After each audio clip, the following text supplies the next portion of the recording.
Hello everybody, and welcome to Daggerfall Unity, what might be the final part of Daggerfall Unity, the final stream. Last time we went through, give it a moment to load by the way, last time we went and read more of the books, almost finishing most of them.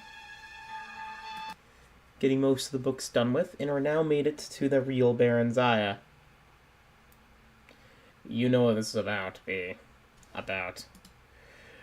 Now, this will probably have to be the first book I proofread. I'll have to be honest. This book is infamous for its sexual overtones, to be honest. So I may have to read this sparingly and be very careful with what I read, because I don't want to get the stream removed off the internet.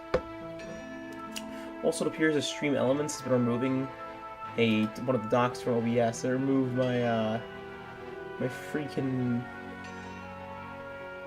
you know what? Custom browser doc. I'll name this yeah.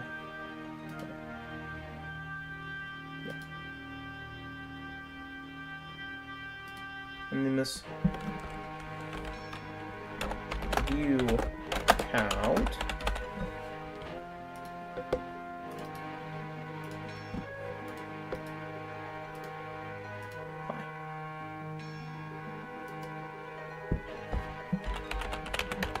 Give me a moment.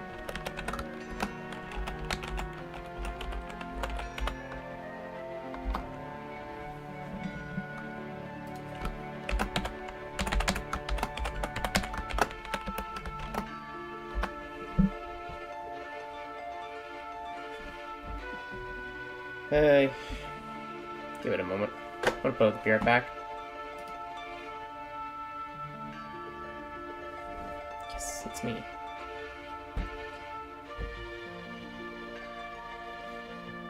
Continue.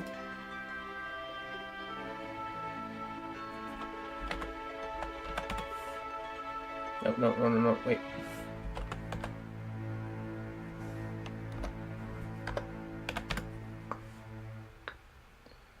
Alright.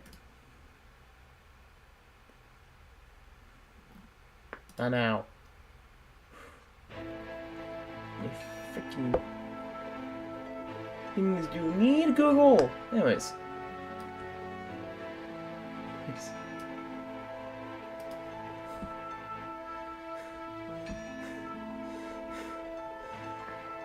Google!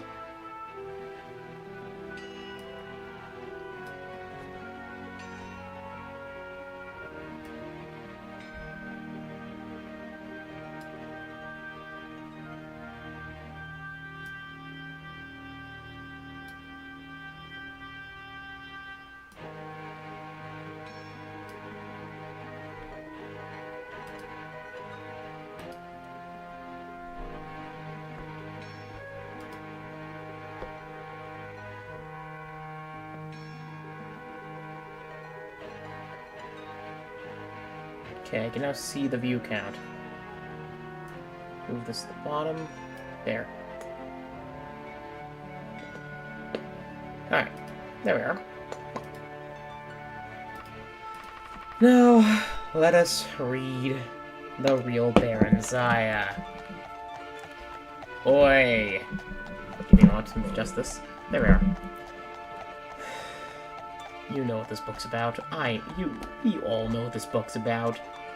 You know that this is the book I've been dreading the most out of any of these books. The one and the only real Baron Zaya. 500 years ago in Mournhold, city of gems, there lived a blind widow woman and her only child, a strapping young man. He was a miner, as his father was before him, a common laborer. Sorry. In the king's mines, for his magic ability was small. The work was honorable, but poorly paid. His mother sold small wilderberry cakes in the market, but helped eke out their living.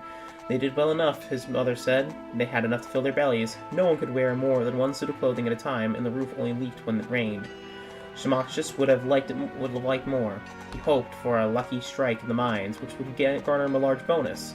In his free hours, he enjoyed hosting a glass of ale in the tavern with his friends and gambling with them at cards, and he drew the eyes and sighs of more than one pretty elfin girl, though none of this held his interest for long. In short, Shimachis was a typical young dark elf man, remarkable only for his size. It was rumored that he had a bit of Nord blood in him.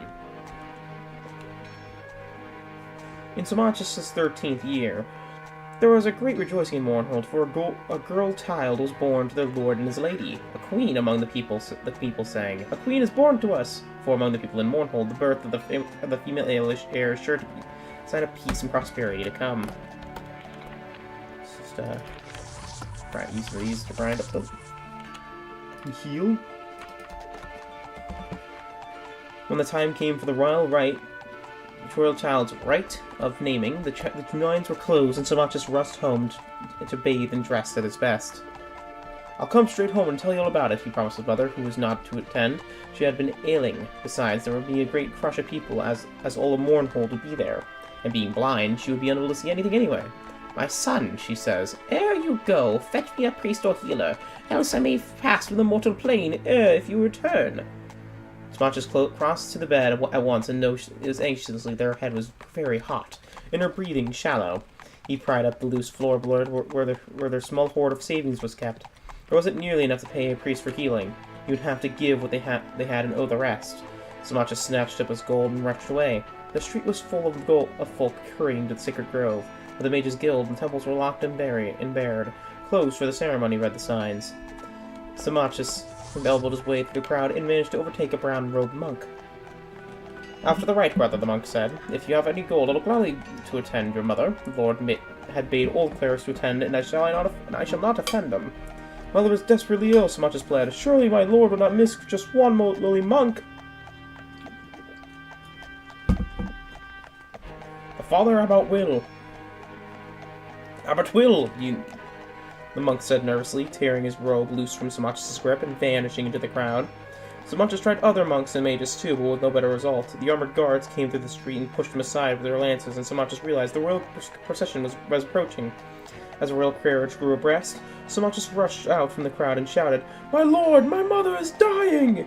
"I forbid her to do so in this glorious night," the lord shouted, laughing and scattering coin to the throng. Shimachis was close enough to smell wine in the royal's breath. On the other side of the carriage, his lady clutched her babe to her breast and stared wide-eyed at Shimachis. Her nostrils flared in disdain. "Guards!" she cried. "Remove this oaf!" Rough hands seized Shimachis, who was beaten up dazed on the side of the road. Shimachis, head aching, followed in the wake of the crowd and watched the rite of the naming at the top of the hill. He'd see the brown-robed cleric and blue-robed mages gather around the royal folk, far below. Baron Zaya was the name came to the dim Shimachis' ears as the high priest lifted the naked babe and showed her to the twin moons on either of the side of the horizon, Jone rising, Jode setting. "Behold the Lady Baron Zaya, born to rule Mournhold! Grant her thy blessing and thy counsel, ever that she rule Mournhold at wheel, rule to Mournhold's wheel." "Blessings, blessings!" all the people murmured to their lord and lady, hands upraised. Only Shimachis stood silent, head bowed, knowing in his heart that his dear mother was gone, and in the silence he swore a mighty oath that she should be his lord's bane, and in vengeance for his mother's needless death, the child Baron Zaya he would have as his own bride, and his mother's grandchildren should be born to rule Mournhold. After the ceremony, he watched impassively as the royal procession returned to the palace. He saw the monk who he had spoken first. The man came gladly now in return, for the gold Shimachis had promised more later. They found his mother dead, as he had feared. The monk sighed and tucked his bag away. "I'm sorry, brother, but at least you can forget about the rest of the gold, as there is naught I can do here. Likely." "Give me back my gold," Shimachis snarled. "You've done naught to earn it!" He lifted his right arm threateningly. The priest backed away, beginning a curse, but Shimachis struck him before more than 3 words had left his mouth. He went down heavily, striking his head sharply on one of the stones that formed the fire pit. He died instantly. Shimachis took the gold back and fled the city, muttering the name, Baron Zaya. The child Baron Zaya stood in the upper balcony of the palace, staring down at the courtyard the soldiers milled. Give me a moment to pass this mountain.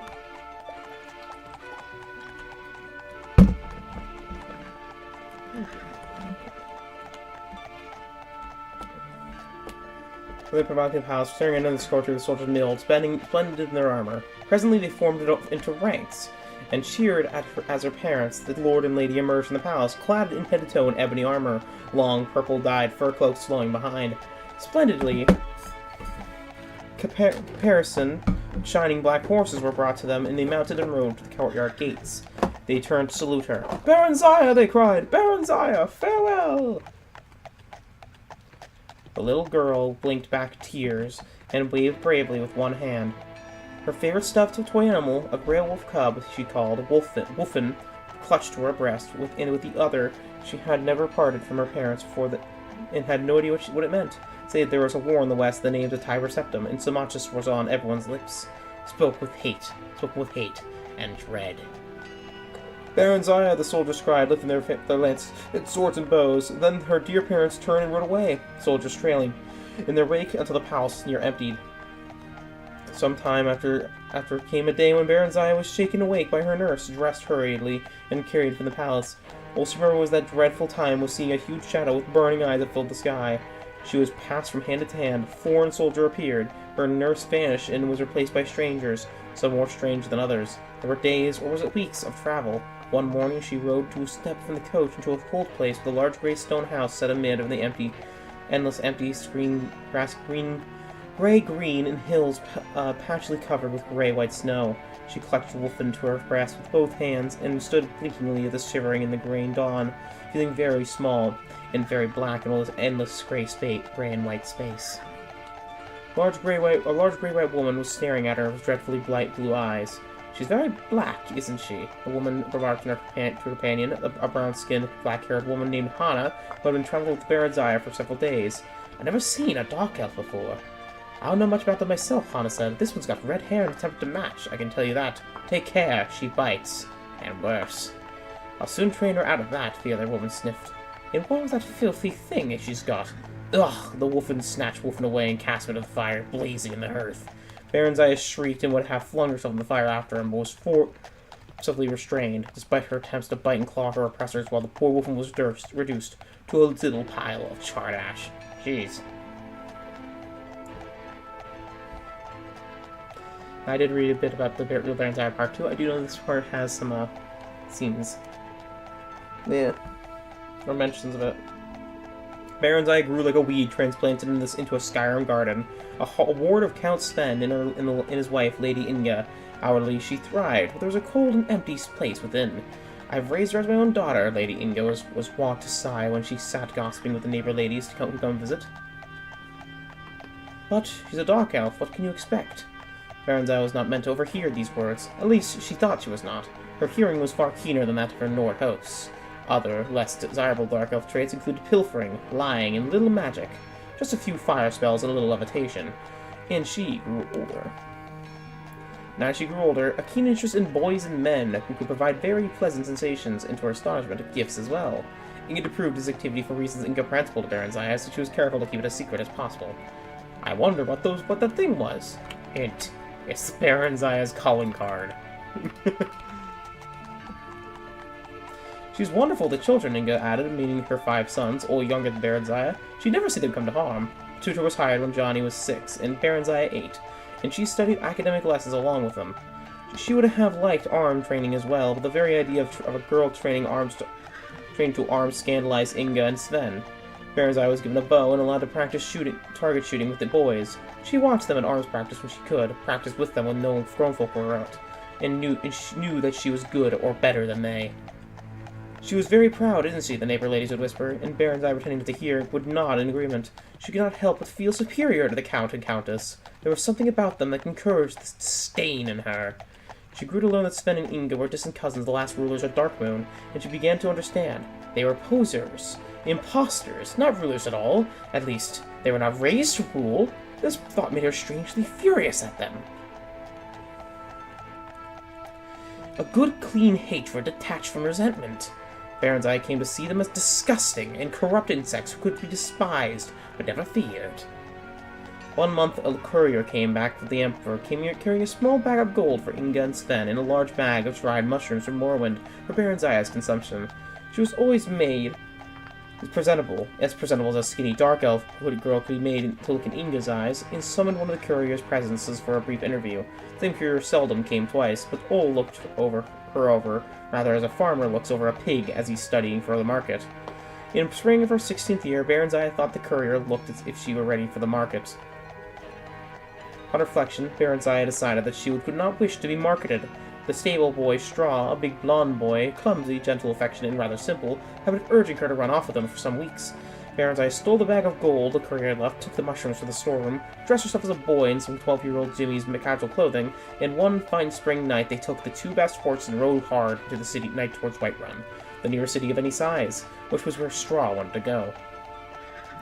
But Morrowind also laid east, and it drew Baronziah as a lodestone does iron. In the morning they abandoned the horses at Baronziah's insistence. She knew they would be missed and tracked, and she hoped to throw pursuers off the trail. They continued for foot until late afternoon, keeping to the side roads, then slept for several hours in an abandoned hut.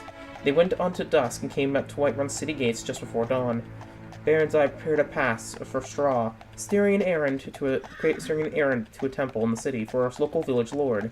She herself sneaked over the wall with the help of her levitation spell. You would have reasoned that by now the gate guards would have been alerted to look for a young dark elf and a Nord boy traveling together, but country boys like Straw were common enough. Alone with papers, he would be unlikely to draw their attention. Her simple plan went smoothly. She met Straw in the temple, which is not far from the gate. She had been to Whiterun on a few previous occasions. Straw, however, had never been more than a few miles from Sven's estate, his birthplace. Together they made their way down to a run-down inn in the poor quarter of Whiterun. Gloved, cloaked, and hooded against the chill of the morning, her dark skin and red eyes were not apparent, and no one paid attention to them. They entered the inn separately. Sven paid the host for a single room and a large meal and a jug of ale, and Baronziah sneaked in a few minutes later. They each drank together gleefully, celebrating their escape, did the deed on the narrow bed, then fell into an exhausted sleep. Baronziah, baby. Hey look, it's the real Baronziah! What's the real Baronziah, aka? Hey, guess what? She slept with everyone! So, you know what, I'm just gonna... No, I'm not unlisted. Just checking, is the title correct? Yes. Should the real Baronziah. That is my freaking dock. Yeah, move the dock for live chat. I hate it. Yeah.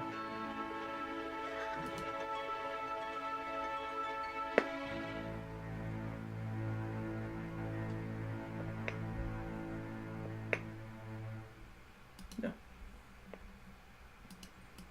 They look nice before, and now I had to freaking jury rig my own. There. Stream is healthy. Just showed if the stream went down. Anyways. How far are we? Almost out. Almost out, no, to win. Very close to the win. They stayed a week in Whiterun. Straw earned a bit of money running errands, and Baronziah robbed a few houses at night. Baronziah continued to dress as a boy. She cut her hair short and dyed her flame red tresses jet black as a further disguise, and kept out of sight as much as possible, for there were few dark elves in Whiterun. Then Straw got them placed as guards for a merchant caravan that was heading east. The sergeant looked over her dubiously. He chuckled. Dark elf, ain't ya? Like you're setting a wolf to guard a sheep. That's his. Still, I need arms, and we ain't going near enough. So one more when you can betray us to your brothers. Our homegrown bandits will leaf cut your throat as mine. The sergeant gave Straw an appetizing look, then abruptly spun back to Baronziah, whipping out his short sword. But she had her knife out and was in a defensive stance. Straw drew his own knife and circled the man's rear, and the sergeant dropped his blade and chuckled. Not bad, kids, not bad. How are you with that bow, Dark Elf? Baronziah demonstrated her prowess. Aye, not bad at all, And you'll be keen of eye at night when hearing all that, and of hearing at all times. For see, Dark Elf makes a good fighting man as any could ask for. I know, I served under Sir Marchus himself before I lost his arm and got it out of the Imperial forces. We could betray them, I know folk will pay well, Straw said later, as they bedded down for the last night in the old inn. We'll rob them ourselves. They're very rich, those merchants are, Barry. Baronziah chuckled. Whatever will we do with so much money? And we need their protection for traveling quite as much as they need ours. We could buy a little farm and settle down. Peasant, Baronziah thought scornfully. Straw was a peasant and had peasant dreams, but all she said was, "Not here, Straw. We're too close to Darkmoor still. We have more chances farther east." The caravan went down as far east as Sungard. Tiber Septim had done much in the way of rebuilding relatively safe patrolled highways, but its tolls were steep, and this particular caravan kept to the side roads as much as possible to avoid them. This exposed them to the hazards of robber barons, both human and orcish, and roving bands of brigands and of various races. But such were the perils of trade and profit. They had 2 such encounters before reaching Sungard. An ambush with Baranzai's keen ears detected did plenty of time for them to circle about and surprise the lurkers, and a night attack by a mixed band of Khajiit, humans, and wood elves. The latter were a skilled band, and even Baranzai did not hear them sneaking up in time for too much warning. The fighting was fierce. The attackers were driven off, but 2 of the caravan guards were killed, and Straw got a nasty cut in his thigh before he and Baranzai killed his Khajiit assistant. Baranzai quite enjoyed the life.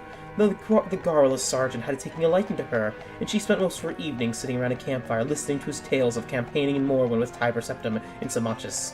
Samachus had made a general after Morwenhold fell.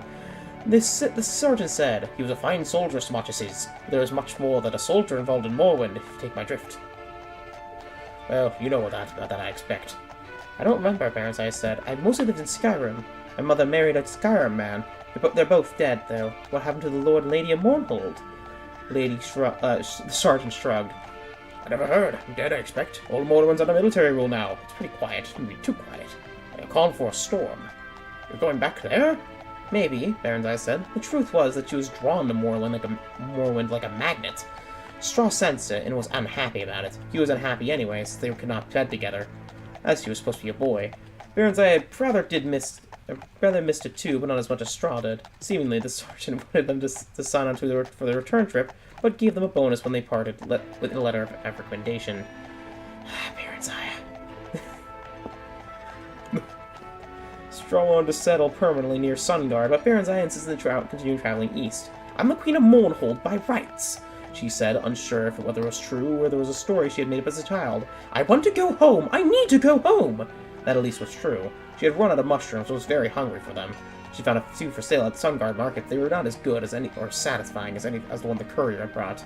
After a few weeks, they managed to get places in a caravan heading east. Heading west! By early winter, they were in Riften, and near the Morrowind border. But the weather had grown severe, and they were told no merchant caravans would set forth until mid-spring. Baranzai stood atop the city walls and stared across the deep gorge that separated Riften from the snow-clad mountain walls of Morrowind beyond. Barry, Straw said gently. "Mournhold is a long way off yet, nearly as far as we'd come already, and the lands between are wild, full of wolves. And bandits and orcs are still worse creatures. We'll have to wait for spring." "There's Silgrod Tower," Barry said, referring to the dark elven town that had grown up around the ancient tower that guarded the border between Skyrim and Morrowind. The bridge guards won't let me across, Barry. They crack Imperial troops. They can't be bribed. If you go, you'll go alone. I won't try to stop you, but what will you do? Storytime Tower's full of Imperial troops. Will you become a washwoman for them? A camp follower?" "No," Baranzai said thoughtfully. Actually, the idea was not entirely unappalling. She was sure that she could earn an honest living by sleeping with the soldiers for money. She had a few adventures of that sort when they crossed Skyrim, when she dressed as a woman and slipped away from Straw. She'd only been looking for a bit of variety. Straw was sweet but dull. She had been startled but pleased when the man she picked up offered her money afterwards. Baranzai! Straw was unhappy about it, though, and would shout for a while, then skulk for days afterward if he caught her at all. He was very jealous. He even threatened to leave her. But the Imperial Guard were a tough and brutal lot by all accounts, and Baranzai had heard of some ugly stories during their travels. Those stories that come from the lips of ex-veterans around the caravan campfire, and were shockingly proudly recounted. They'd been trying to shock her and Straw. She also realized there was some truth behind the wild tales. Straw hated that kind of talk and hated having her hear it. There was a part of him that was fascinated by it. Baranzai had encouraged Straw to seek out other women, but he didn't want anyone but her. She told him that she didn't feel this way, but she did like him better than anyone else. "Then why did you go with other men?" "I don't know, dear." Straw sighed. "They say dark elf women are like that." Baranzai smiled and shrugged. "I know. I guess that's all the explanation there is."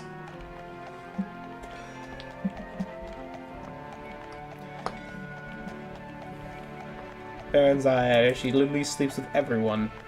And then she comes across. Anyways, I'm gonna be right back, let my cat out. It'll take like 5 seconds, I'm not gonna put the be right back screen, so see you in a bit.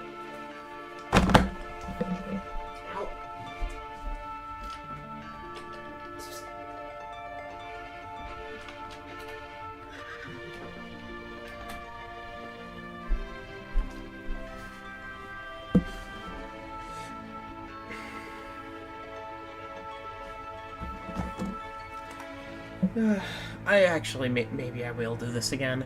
I think I might either do it by myself or just do it as we go, and then read the books that we don't find, you know?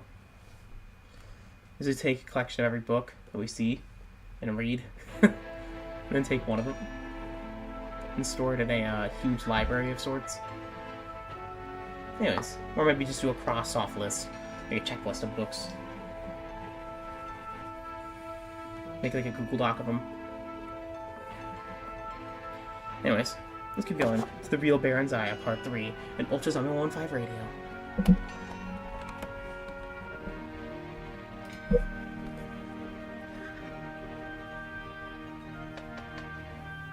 Anyways. Oh yeah, we're in Dwin now. Hooray! We're in Dwin! And we're gonna head into, the Rain region.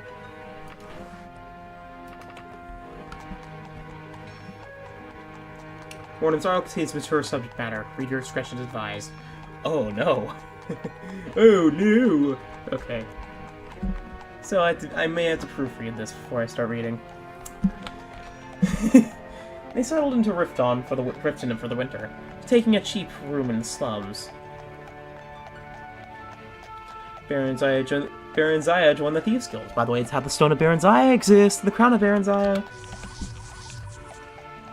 Knowing there would be trouble if she would caught freelancing, one day in the barroom she caught the eye of a known member of the guild, a bold young Khajiit named Theris.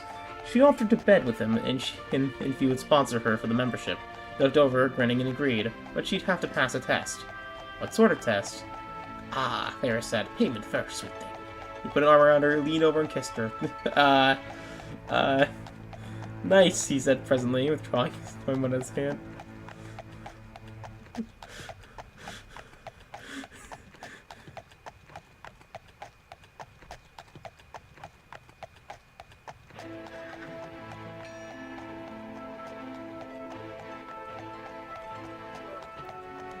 Okay, I'm skipping that entire basically. When she came to herself again, she was sitting beside Theris, who was buttoning her shirt. Yeah, the page just described, full... Always does, kid. Alright, that perch sitting dignity always does. Play like Khajiit man. Just kidding. Yeah, because he has a spine penis. He has a cactus stick. Anyways. She was smarting. He's...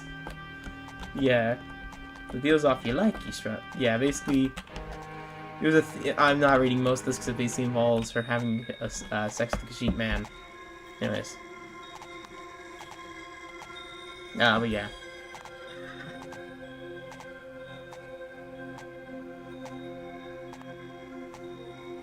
You're okay, kid. Straw was gonna kill her, and maybe Theris too. What entirely possessed her to do such a thing? She cast an anxious look around the room, but the other patients had lost interest and had gone back to their own business. She didn't recognize any of them. This wasn't the inn where she lived. With luck, it'd be a while, or never, before Straw found out. But Theris was by far the most exciting and attractive man she's ever met.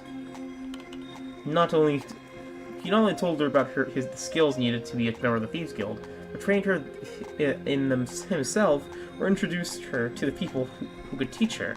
One of these was a noblewoman who knew something about magic. Kate was plump and matronly. She was invited to be a smith, had 2 teenage children, and was perfectly ordinary and respectable, except for that she was very fond of cats. She had to give her certain kinds of magic and cultivated rather odd friends. She caught Baron Zaya an invisibility spell and trained her in other forms of stealth and disguise. Kataisha mingled magical and non-magical talents freely, using one to enhance the other. She was not a member of the Thieves Guild, but was fond of Theris in a motherly sort of fashion. Baron Zaya warmed to her as she never thought she could to any woman, and over the next few weeks she told Kataisha all about herself. She brought Straw there, too. Straw approved of Kataisha, but not of Theris. Theris found Straw amusing and suggested that Baron's Eye... Indeed not, Baron's Eye said. Basically, say expected... Theris basically was like, ooh, you're interested, Theris, how about we do 3-way? And we both go. The same time. God. This book is the worst. Anyways, indeed not, Baron's Eye said, grateful that Theris had approached the subject in private. He wouldn't like it, and I wouldn't like it. Theris smiled his charmingly triangular cat smile and sprawled lazily back to his chair, curling his tail. I was surprised, but boring. What if you want? Mind if I brought a friend? Yes, you're bored with me, and friend, you can find someone else. She's a member of the Thieves Guild now. She found Theris useful, but not essential. Maybe she was bored with him too. They talked to Kadaisha about her men problems. Kadaisha shook her head and told them that she was looking for love, not sex, and that she'd know the right man when she found him, and that neither Straw nor Theris was the right one for her. Parasite cocked her head to one side quizzically. They dark of women are pro something. Prostitutes? Even promiscuous. Though some of them are prostitutes, I suppose. Elf women are promiscuous when they're young. You'll outgrow it. Perhaps you're beginning to already, Tasha said hopefully. Got to meet some nice elven boys, though. If you keep on keeping company with Khajiits, humans will find us pregnant soon. Parasite fell involuntarily with the thought, I'd like that, but it would be inconvenient, wouldn't it? Maybe there's a lot of trouble, and I don't even have a home yet. How old are you, 17? Well, you've got a year or two before you're fertile. Unless you're very unlucky. Elves don't have children readily as with other elves, even after that, so you'll be right. You can stick with them. Straw wants to buy a farm and marry me. Is that what you want? No, not yet. Maybe someday, if I can't be a queen. I think Straw will be a very old man before someday comes, Barry. Elves live a very long time. Katesh's face briefly wore the wistful look humans got when contemplating the 1,000-year lifespan that elves are entitled to by nature. Few ever live that long, as disease and violence took control, but they could. I like old men too, Barry said. I had to skip about 50% of that book because most of it was the description of her time with the Khajiit. The barbed penis! Anyways, okay, is the next book of a content warning again? No, thank God. Anyways.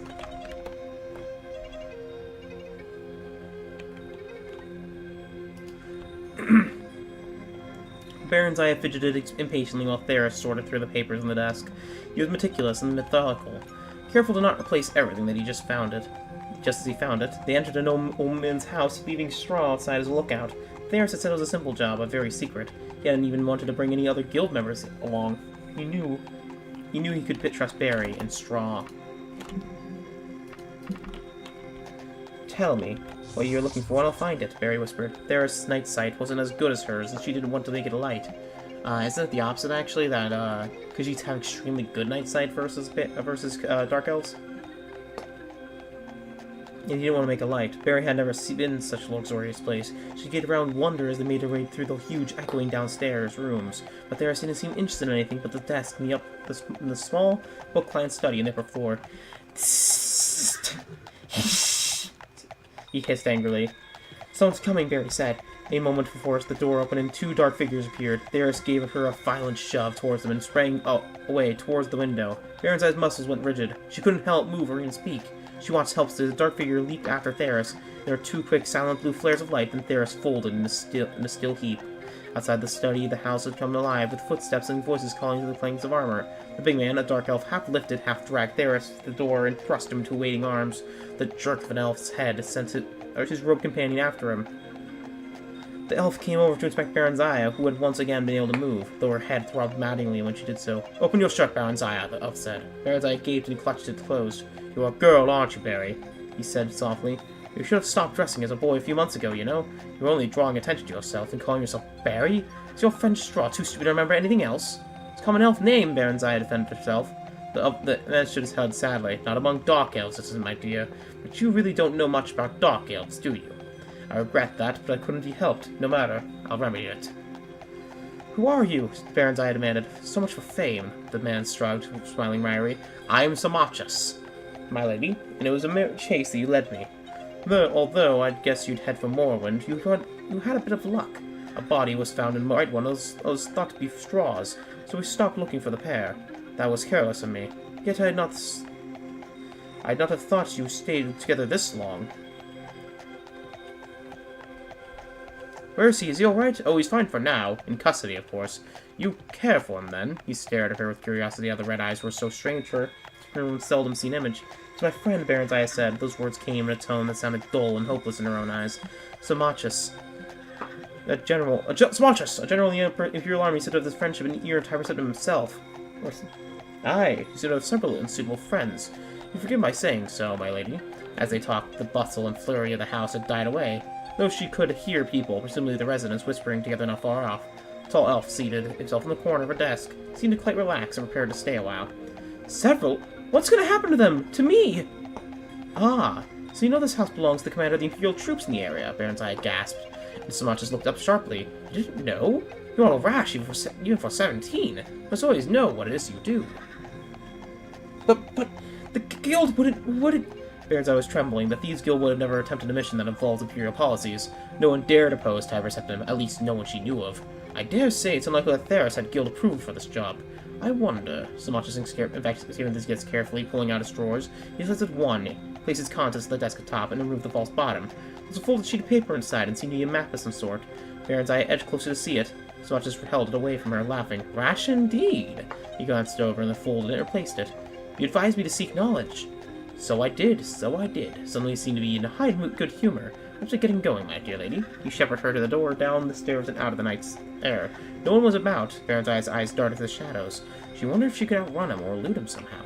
You don't think of attempting escape, are you? You don't want to hear what my plans for you. You don't want to hear what my plans are for you first. None of it hurt. Yes. Perhaps you'd hear about your friends first. No, he looked pleased. Perhaps you want to hear about your friends first? No, he looked pleased. It was the answer he wanted, but it was also the truth. The Baron's was concerned for her friends to her straw. She was far more concerned with herself. You will take your rightful place as Queen of Mournhold. Her heart leapt. It was really true then. Samachus explained that it had been his and Tiber's plan for her all along, and that Mournhold, which had been under military rule for dozens of years, and since he had left, was to be returned gradually to civilian government, under Imperial guidance, of course. It was part of the Imperial province of Morrowind. But why was I sent to Darkmoor, or safekeeping? Why did you run away? Baron's shrugged. I saw no reason to stay, and I should have been told. You would have been by now. I had in fact sent for you to be removed from the Imperial City. To spend some time as a part of the Emperor's household. As for your destiny, it should have been obvious to you. Tiber does not keep those he has no use for.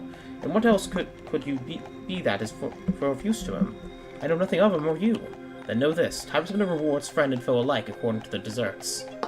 Baron's chewed him with that for a moment. Strawhead deserved well of me and has never done any harm.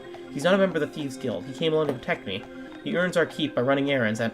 Swatches waved to silence. I know all about Straw, he said, about Theros. So what would you? Straw wants a little farm, and I'm to be rich. Then I would give it to that to him. Let me give it to him. Very well, he shall have it. And Theros? He betrayed me, Baron's said in a low voice. Theros should have told her the risk and the job entailed. Further, he pushed her right into the foe's arms in an attempt to save himself. Yes, and? Well, he shouldn't be made to suffer for it, shouldn't he? That seems reasonable. What form should the suffering take? Baron's balled her hands into fists. She'd like to beat and claw the G herself, but that didn't seem very queenly. A whipping. With 20 swipes too many, do you think? I don't want to do any permanent damage. I shall arrange it. Baron's spent 2 days in Samach's apartment, during which she was kept very busy. There was a dark elf woman named Drelane, who kept her needs. Though she did not seem to be exactly a servant, she took her meals with her. Nor was she his wife. Drelane seemed amused when Baron's asked her about that. She simply said that she was Samach's employee and did not do whatever he asked for. With Drelane's assistance, several fine gowns and paired shoes were ordered for her, plus a fine habit of a riding habit in boots, along with other small necessities. Baron's was given a room to herself. Samachus was out of a great deal. She saw him at most meals, but he said little about himself or what he had been doing. Although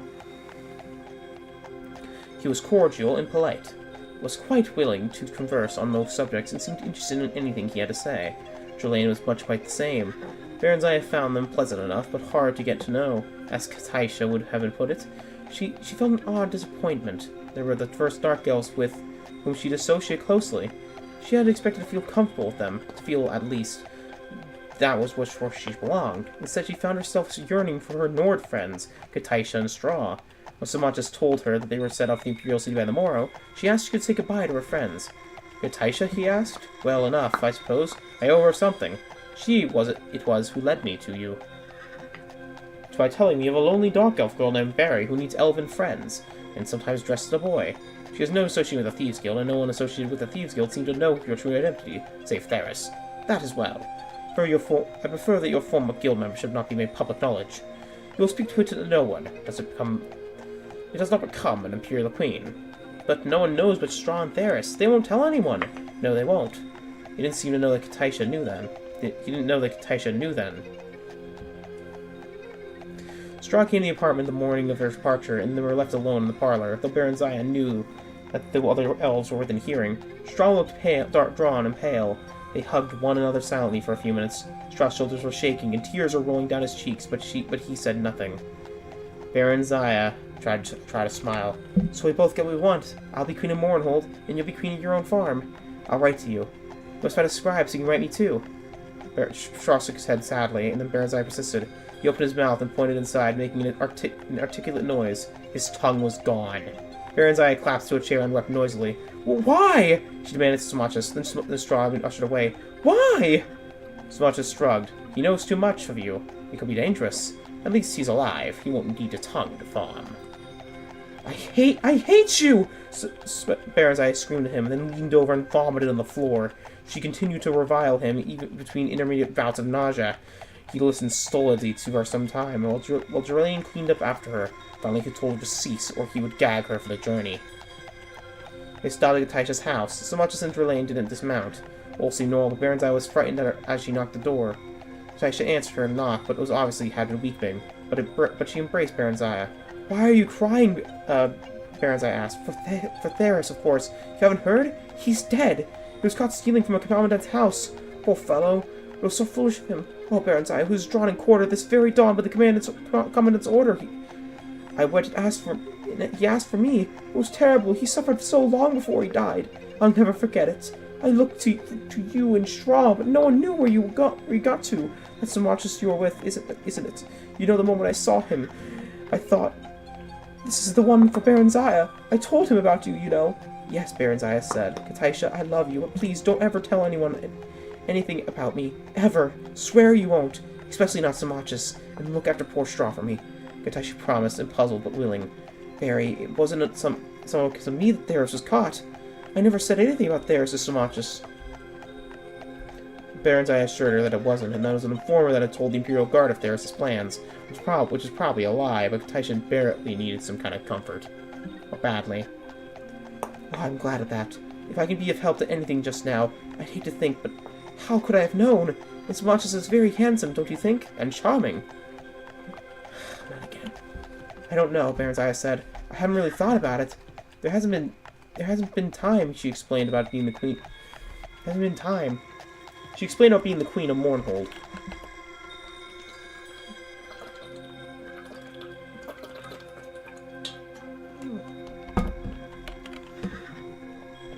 Excuse me.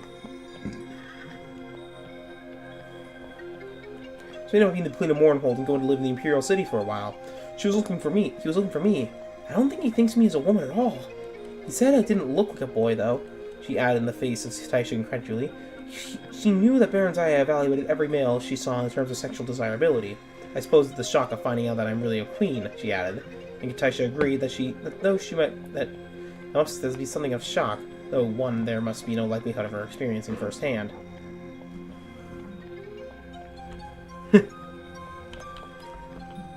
Yay! Welcome, Maria!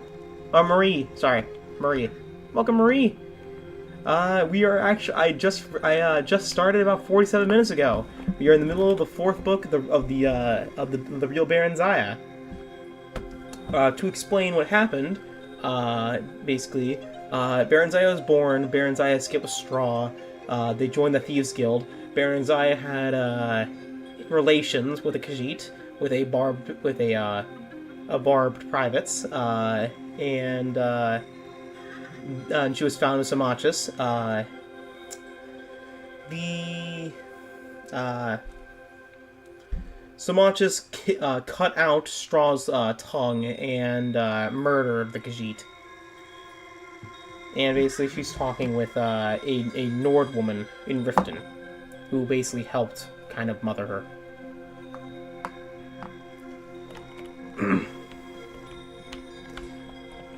She agreed that she must have been something of a shock, though there was no likelihood of her experiencing firsthand. The party left Riften by the Great South Gate. Once through Samachis tapped her shoulder and pointed to the gate. I thought you might want to say goodbye to Theris too, he said. Baron's eyes stared briefly but steadily at the head impaled on the spike above the gate. The birds were at it, but the face was still recognizable. Yeah. By the way, I hope the celebrations go extremely well, Marie.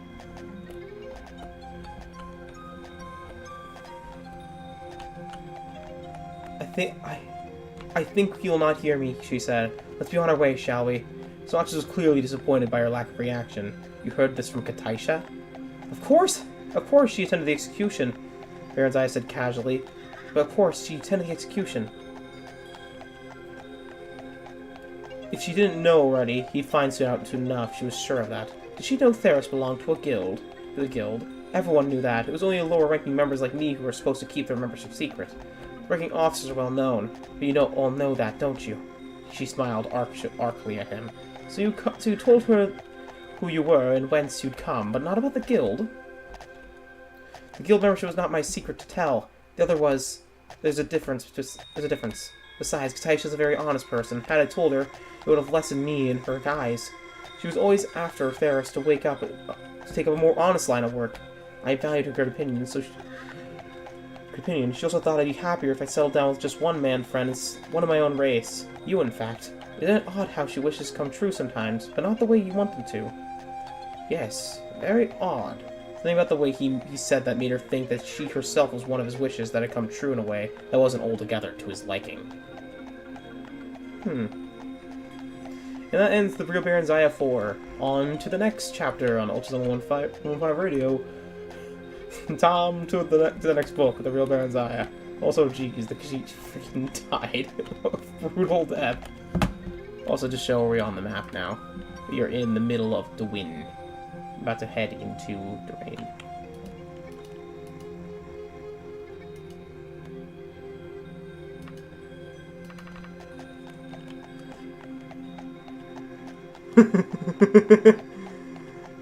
Yeah.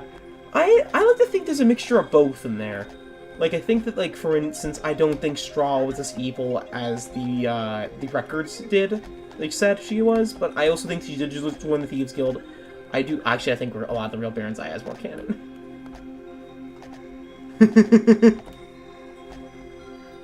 Ooh! Freaking sun, waffles and ice cream. Who knows?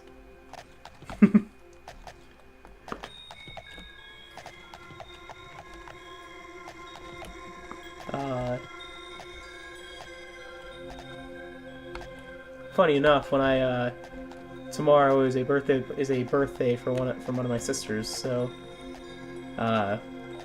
we'll probably be having cake tomorrow, or technically today, later today, is in like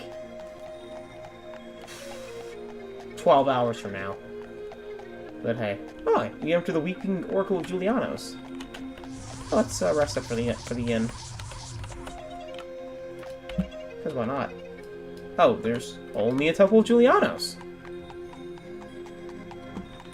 The School of Julianos. Huh.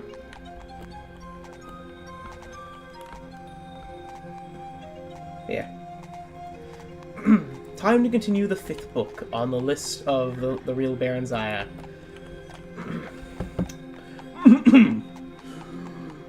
Baron Zaya felt the weight of sorrow for several days. Thanks! This will be her second year.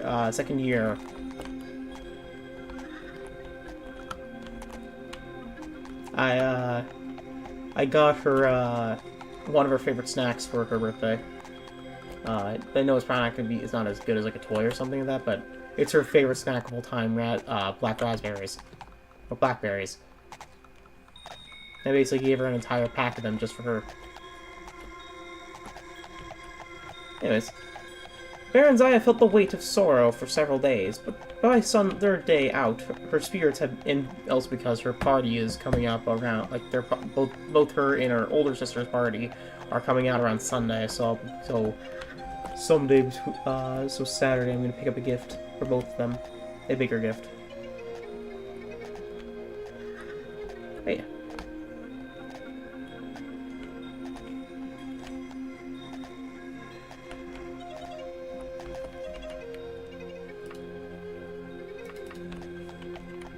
Also, because food is M's favorite thing in the world. Yeah. But third day out, her spirits had begun to rise a bit. She found that she enjoyed being on the road again, although she missed Straw's companionship more than she thought she would. They were escorted by a troop of Red Guard knights, with whom she felt comfortable, although they were much more disciplined than the guards of the merchant caravans. They were cordial, but respectful towards her despite her attempts to flirt with the men. Samaja scolded her privately, saying a queen must maintain a royal dignity at all times. You mean I will never have any fun? Not with such as these. They are beneath you. Righteous is to be desired in those with authority. Familiarity is not. You will remain in this chaste and modest while you are in the Imperial City. Baron Zaya screwed up her face. I might as well be back in Blackmoor. Elves are so promiscuous by nature. Everyone says so. Everyone is wrong, then. Some are, some aren't. The Emperor and I expect you to show some discrimination and discretion. Let me remind you, they are not to hold the throne of Mournhold, not by right of blood, but solely by the pleasure of Tiber Septim. If he judges you unsuitable, for your reign will end ere it begins. He requires intelligence, obedience, discretion, and total loyalty in all of his appointees, and he favors chastity and modesty in women. I suspect you modeled your deportment after Drellane.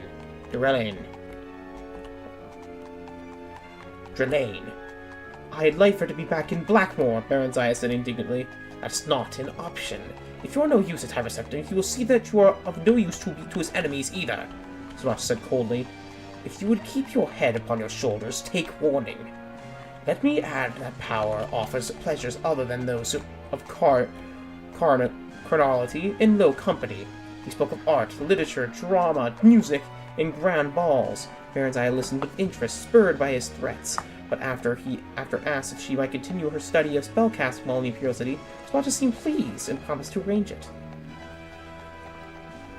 Pleased with this, she then asked if she noted that 3 of their knights were women, and asked if she might train a little combat with them, just for the sake of exercise. Swaja looked less than pleased, but agreed. She might, although only with the women. The late winter year held fair but cold. Oh, I'm in another town. Which is the Gothwork Hollow. Sounds like a dungeon more than actually a town. Let's see what we get in. The white gin, the gold mug. I really should be careful with how I'm writing. I'm already wanted in every hold for horse murder. So don't want to add it to another one on the list. The Devil's Rascal. What time is it? I'm fine. I don't need to rest. I have Magicka. Okay, another town. And there's no real places to go here. The cool things. Anyways, late winter weather held fair but cold for their journey, so they traveled quickly over firm roads. On the last day, spring seemed to have come at last, for there was a thaw and the road seemed sloppy underfoot, and everywhere that one could faintly hear the sound of water trickling and dripping. They came to the great bridge and crossed into Imperial City at Sunset. The rosy glow turned old stark white marble buildings a delicate pink. It all looked very new and grand and immaculate. A broad avenue led straight north to the palace. There was a crowd of people in all sorts of the streets. Lights winked out of the shops and held out into the inns as dusk fell off and the stars came out, one by one. Even the side streets were broad and brightly lit. Near the palace, the towers of a grand mage guild reared to the east, while westward, the stained glass windows of a great temple glittered. Samachis had an apartment in a great house 2 blocks to the palace. Past the temple of the One, he said, as they passed, an ancient Nordic cult which Tiber Septim had revived. He said that Baron Zaya would be expected to become a member should she prove acceptable to the Emperor.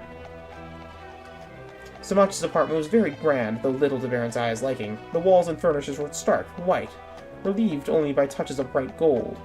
The floor of the gleaming black marble. Baron Zaya's eyes ached for color and shadow.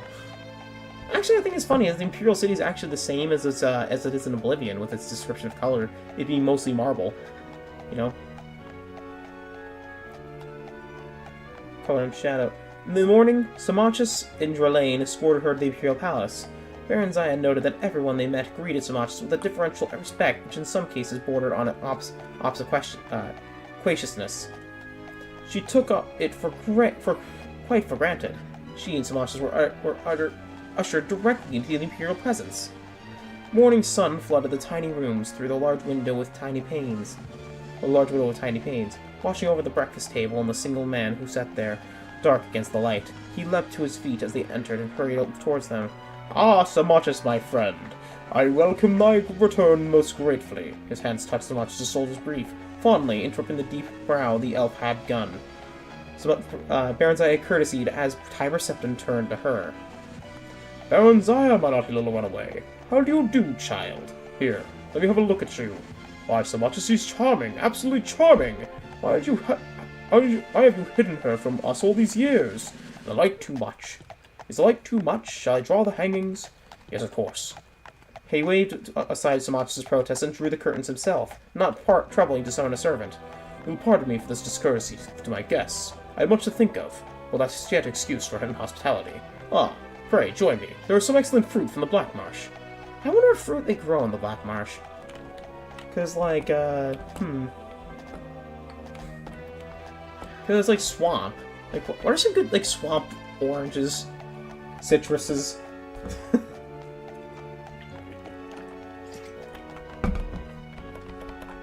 Now I'm curious, what is swamp fruit?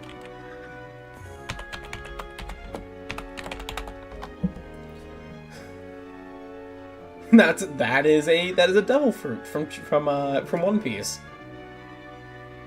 Pond apples.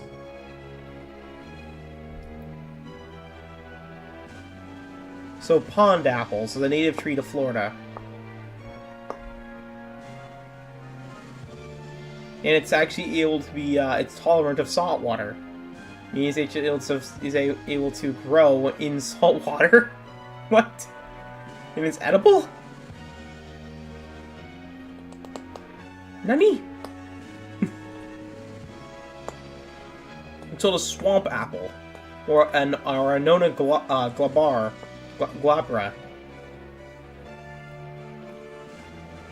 Huh. The more you know. Oh, and OBS is lagging. Oh, not OBS, but Opera. Let's turn down the RAM and the CPU, shall we? There we are. That'll free up more space. And that makes it run better, too. Wow, much better. Holy crap. They settled themselves at the table. Baron Zaya was astonished. Tiber Septim was nothing like the grim gray giant warrior she pictured. She was only of middle height, half a head shorter than tall Samachis, though she was well knit of figure and light in movement. She had a winning smile, bright indeed piercing, blue eyes, and a full head of stark white hair above his lined and weathered face. Yeah.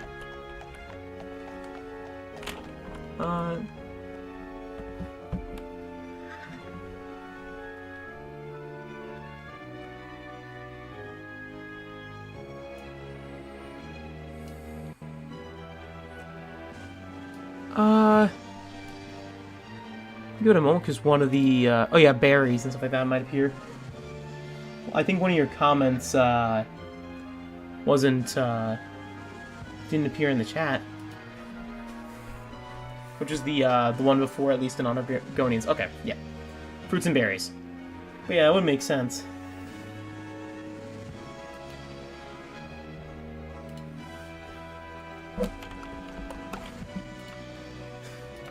Fun fact about cranberries. Yeah. Fruits. Fruits, foods. Yeah. A fun fact about cranberries. I know this is off topic from the book. Did you know that that cranberry farmers? Sorry, Marie, if anyone. By the way, anyone who is listening to this and is afraid of spiders, just warning. The next fact I'm about to give it has spiders involved. Cranberry farmers, when they harvest cranberries, they are actually before joining, they are actually asked a question whether or not they are afraid of spiders or are okay with spiders crawling all over you, because cranberry fields actually use spiders as a natural pesticide. But here's the thing: how do they harvest cranberries is by flooding the field full of water, because cranberries are lighter than water. They just to the top. They just float to the top of the water. But you know what else floats to the top of the water? The spiders. And they're scared at the crap out of them because it's covered in freaking water. Their home is flooded, so they freak out and climb on anything that is near them, including people. So yeah.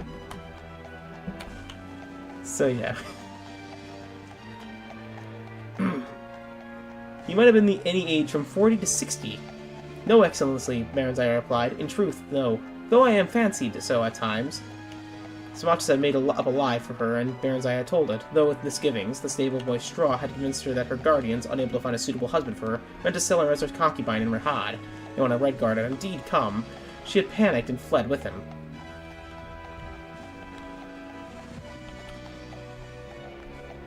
Yeah. Probably my favorite fruit harvesting farming facts. Like, I honestly, one of my favorite things to do is collect little facts and pieces of trivia and just randomly spout it out because I love them. I love collecting these little pieces of knowledge. It's one of my favorite things. Anyways. When Red Guard indeed come, she had panicked and fled with them. Tyberson seemed fascinated and listened raptly as she provided details of her life as a merchant caravan guard. Why, 'tis like a ballad, he said. By the one, I'll have a court barge set to music.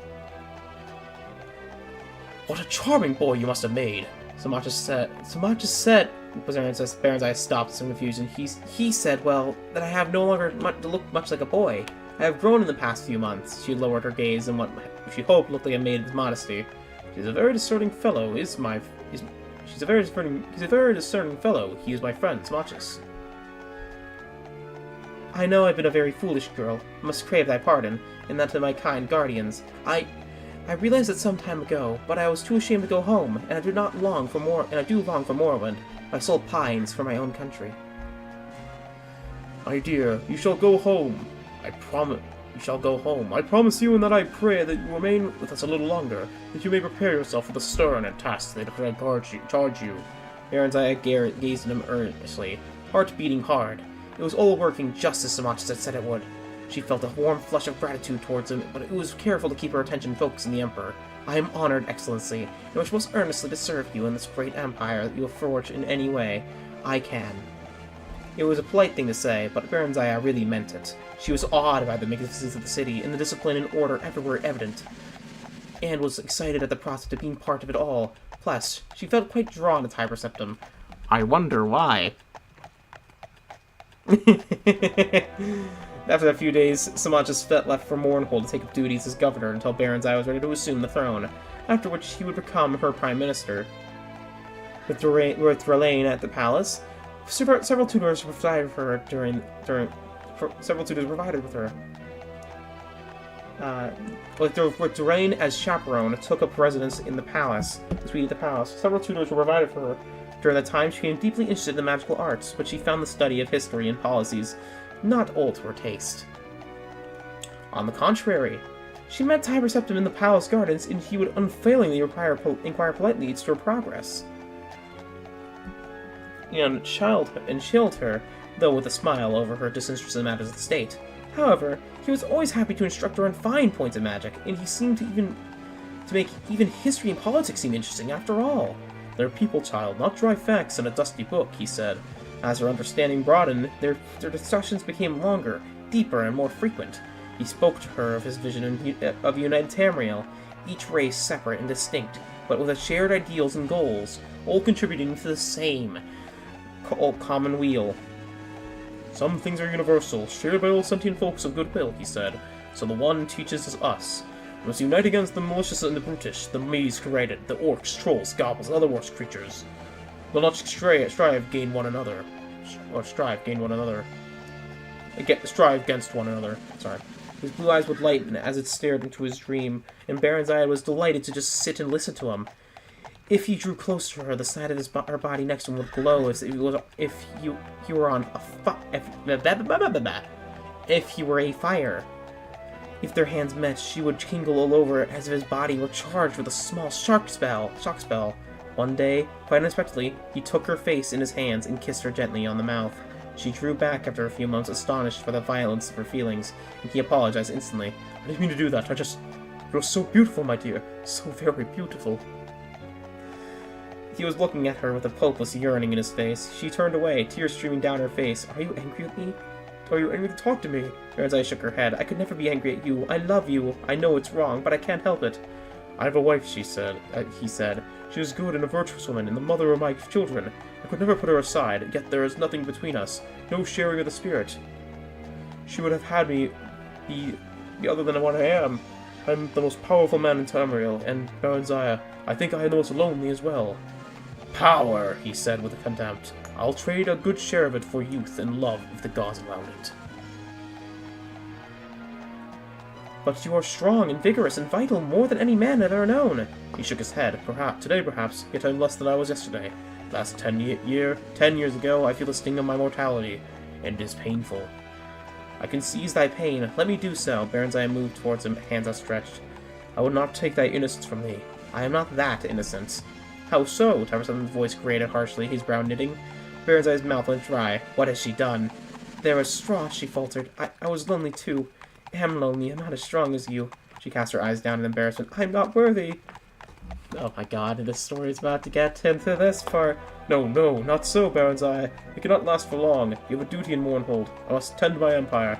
Shall we share what we may, and pray the one forgives us for our frailty? Taversson held out his arms, and wordlessly, Baronziah stepped into his embrace. Oh god, no! Not again! Not the content warning! The third book had a content warning on it on the wiki. It straight up was like, warning, mature content, viewer discretion is advised. You danced the end of a volcano, child, Jorlane scolded as Baronziah admired the emerald ring her lover had given to her to celebrate the 1-month anniversary. How so? We make one another happy, we harm no one. Smosh has bade me to be discriminate and discreet. Who better could I choose? We had been most discreet. He treats me as a daughter in public. Taverson's nightly visits were made through a secret passage. He slavers over you like a dog his dinner. Have you not noticed the coolness the Empress and her son towards you? Baronziah shrugged. Even though she and the Scepter become lovers, she had no more from his family than bare civility. Threadbare civility. What matter? It is Tiber who holds power. If his son who holds the future, do not hold his mother up to public scorn, I beg you. If I can help it, if that dry, stupid woman cannot hold her husband's interest even for a conversation at dinner, ooh! Boom, roasted. Oop. Oh, hey, there's a town over this way. Or a city, actually, of the Wind, I think. I think the capital of the Wind is actually here. Oh, no, it's Balewood.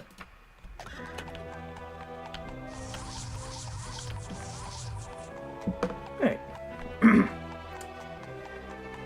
So. That's a farm. Anyways.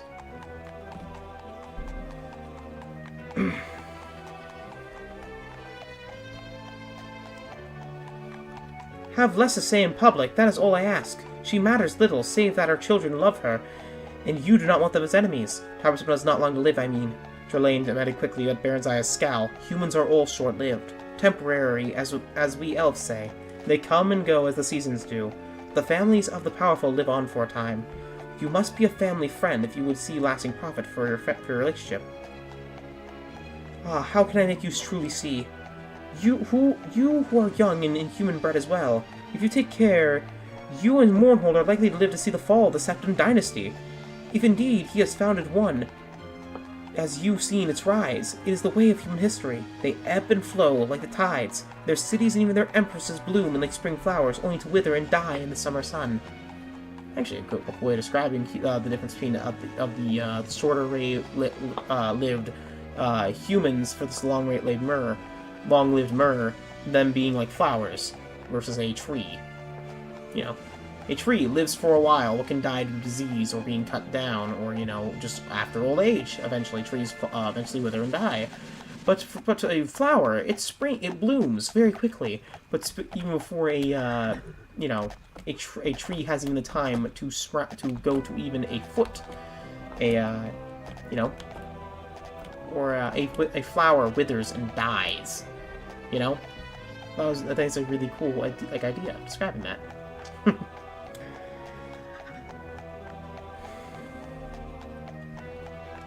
Baronzai just laughed. She knew this rumors abounded about her in Tiber Septim. She enjoyed the attention to save the Empress and her son, seemed captivated by her. Bards sang of her dark beauty and her charming ways. She was in fashion and in love, and if it was temporary, well, was it not? She was happy for the first time she could remember, each day filled with joy and pleasure, and the nights were yet better. What's wrong with me? Baronzai lamented. Look, not one of my skirts fit. What's become of my waist? Am I getting fat? Baronzai regarded her thin arms and legs as her undesirably thickened waist in the mirror with displeasure. Derlane shrugged. You appear to be with a child, young as you are. Constant pairing with a human has brought you early to fertility. I see no choice but for you to speak with him about it. You are in his power. It would be best, I think, if you were to go directly to Mournhold, if you will agree, and bear the child there. Alone? Baronzai had placed her hands on her swollen belly, tears forming in her eyes. Everything in her yearned to share the fruit of her love with her lover. He'll never agree to that. He won't be parted from me now. You'll see. Uh-oh, I know this part. Derlane shook her gray head. Although she said no more, a look of sympathy and sorrow had replaced her usual cool scorn. That night, Baronzai had told Tiber Septim of it when he came with her. With child? He looked shocked, stunned. You sure of it? I was told elves do not bear so young. Baronzai summoned a smile. How can I be sure? I've never... Fetch my healer. I'll fetch my healer. The healer, a high elf of middle years, confirmed that Baronzai was indeed pregnant, and that such a thing has never before been known to happen. It was in a testimony to his excellency's potency, the healer said symphonically. Tiber Septim snarled at him. This must not be, he said. Undo it! Sire! The healer gaped at him. I cannot! Of course you can, he snapped. I command you to do so! Baronzai's wide eyes with sudden terror sat up in the bed. No! She screamed. No! What are you saying? My dear child, Tiber Septim sat down beside her with a winning smile. I am so sorry, truly, but this cannot be. Your child could be a threat to my son and his sons. I will put no more plainly than that.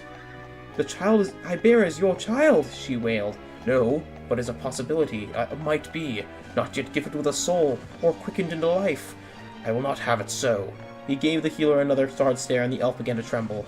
It's her child. Children are few among elves. No one conceives more than 4, and that is very rare. 2 is the allotted number. Some bear none, some only once. If I take this one from her, she may not conceive again. You told me that she would not bear to me. I have little faith in your prognostications. Well, Baronzai scrambled naked from her bed and ran for the door, not knowing where she was going, only she could not stay. She never reached the door, for blackness took her. Baronzai awoke to pain and emptiness. Derlane was there to soothe the pain and clean the blood that pooled between her legs, but before there was nothing to fill the emptiness. Tiber Septim sent gifts and flowers and came for short visits, always well attended. Baronzai received these visits with pleasure, but he came no more than a night, nor did she wish it for him. After a week, when she was physically recovered, it was announced that Shamachis had requested that she come to Mournhold earlier than planned, and that she would leave forthwith. She was given a splendid retinue, a wardrobe fitting of a queen, and ceremonial departure for the gates of the Imperial City. Yeah, so probably one of the darkest moments in any of the books, with Tiber Septim,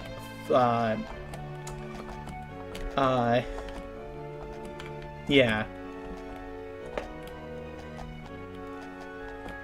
doing what he, basically doing, well, in plain words, aborting Baronzai's child against her will. Which is, yeah.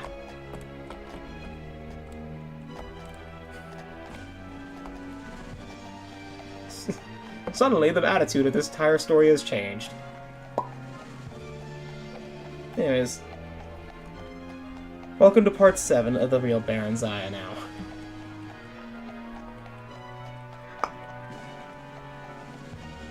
Oh, actually, no, it's part 8.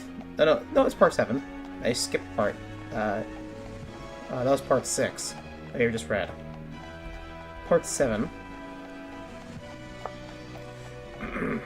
So you saw a demon and killed a rat with a tooth. With a tooth. Let's find out when he died. Oh yeah, no. That's King Edward. That's King Edward. Wrong story. Wrong story. Wrong story. Everything I have loved, I have lost, Baron's Eye thought, looking over the mounted knights behind her and ahead, the tired woman near her in her carriage. Yet I have gained a measure of wealth and power, and the promise of more to come. Dearly I have thought of it, brought it. Now do I better understand Tiberceptor's love of it. If he has oft paid such prices, for surely worth is measured by the price one pays. Baron's Eye by her wish rode, mounted on a shining black mare, clad as a warrior in shining chainmail of dark elf making. Oh, yeah. Tracks here. Yeah, probably just the raised trees. Anyways, oh, there's a dungeon over there, I think. Anyways. Oh, the Shrine of Bandi. Yeah. You know, it's a shrine. Is it a dungeon? No, home. Temple. Oh, it's a temple! Am I a temple? I am on a temple.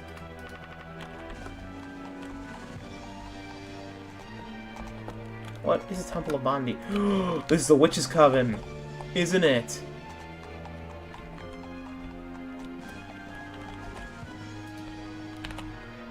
Nope. I'm out to see you, Ronho! Nani? I guess it's just a person in the middle of the wilderness.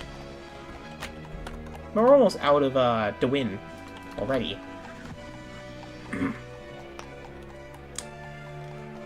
Baron's Eye, okay. As the slow days slipped by her, and train rode a winding road eastward to the setting sun, around her rose the steep-sided mountain slopes of Warwind. The air was thin, and a chill late autumn wind blew constantly, but it was also rich with a sweet spice smell of the late-blooming black rose, which grew in every shadowy nook and crevice, finding nourishment even in the stoniest slopes. In small villages and towns, ragged dark elf folk gathered along the road to cry her name or simply gape. Most for nightly escorts or red guards, with a few dark elves, Nords and Bretons scattered among them, as they wove their way into the heart of Morrowind. These few grew uncomfortable and clung together. Even the dark elf knights seemed to somewhat uneasy. Baron's Eye felt at home, felt the welcome extended to her by this land. Samachus met her at the Mournhold borders with an escort of knights, about half of whom were dark elf in imperial battle armor. She noted, or battle dress. She noted there was a grand parade into the city and speeches of welcome from the elders. I had a queen's suite refurbished for you, he said, but you can change anything not to your taste, of course. He went on about details of the coronation ceremony, which was to be held in a week. Sorry. He was his old commanding self, but she sensed something else as well. But he was eager for her to approve of the arrangements. He asked for nothing else but to stay in the Imperial City or Tyre Septim. Nothing about her stay in the Imperial City or Tyre Septim, although Baron's Eye was certain that Drelane had told him everything in detail. The ceremony itself, so much like everything else, was a mixture of old and new, parts of it dictated by Imperial format, as she was sworn to service to the Empire in Tyre Septim, as well as to the land of Mournhold and its people. She then accepted fealty from the people and the Council. The Council was composed of a mixture of Imperial representatives, advisors they were called, and native representatives of the people. These latter were mostly elders, in accordance with Elvish custom.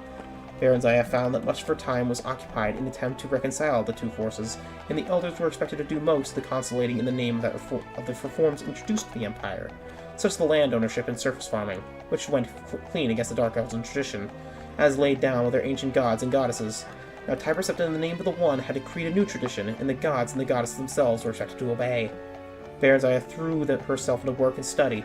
She was through with love and men for a long, long time, if not forever.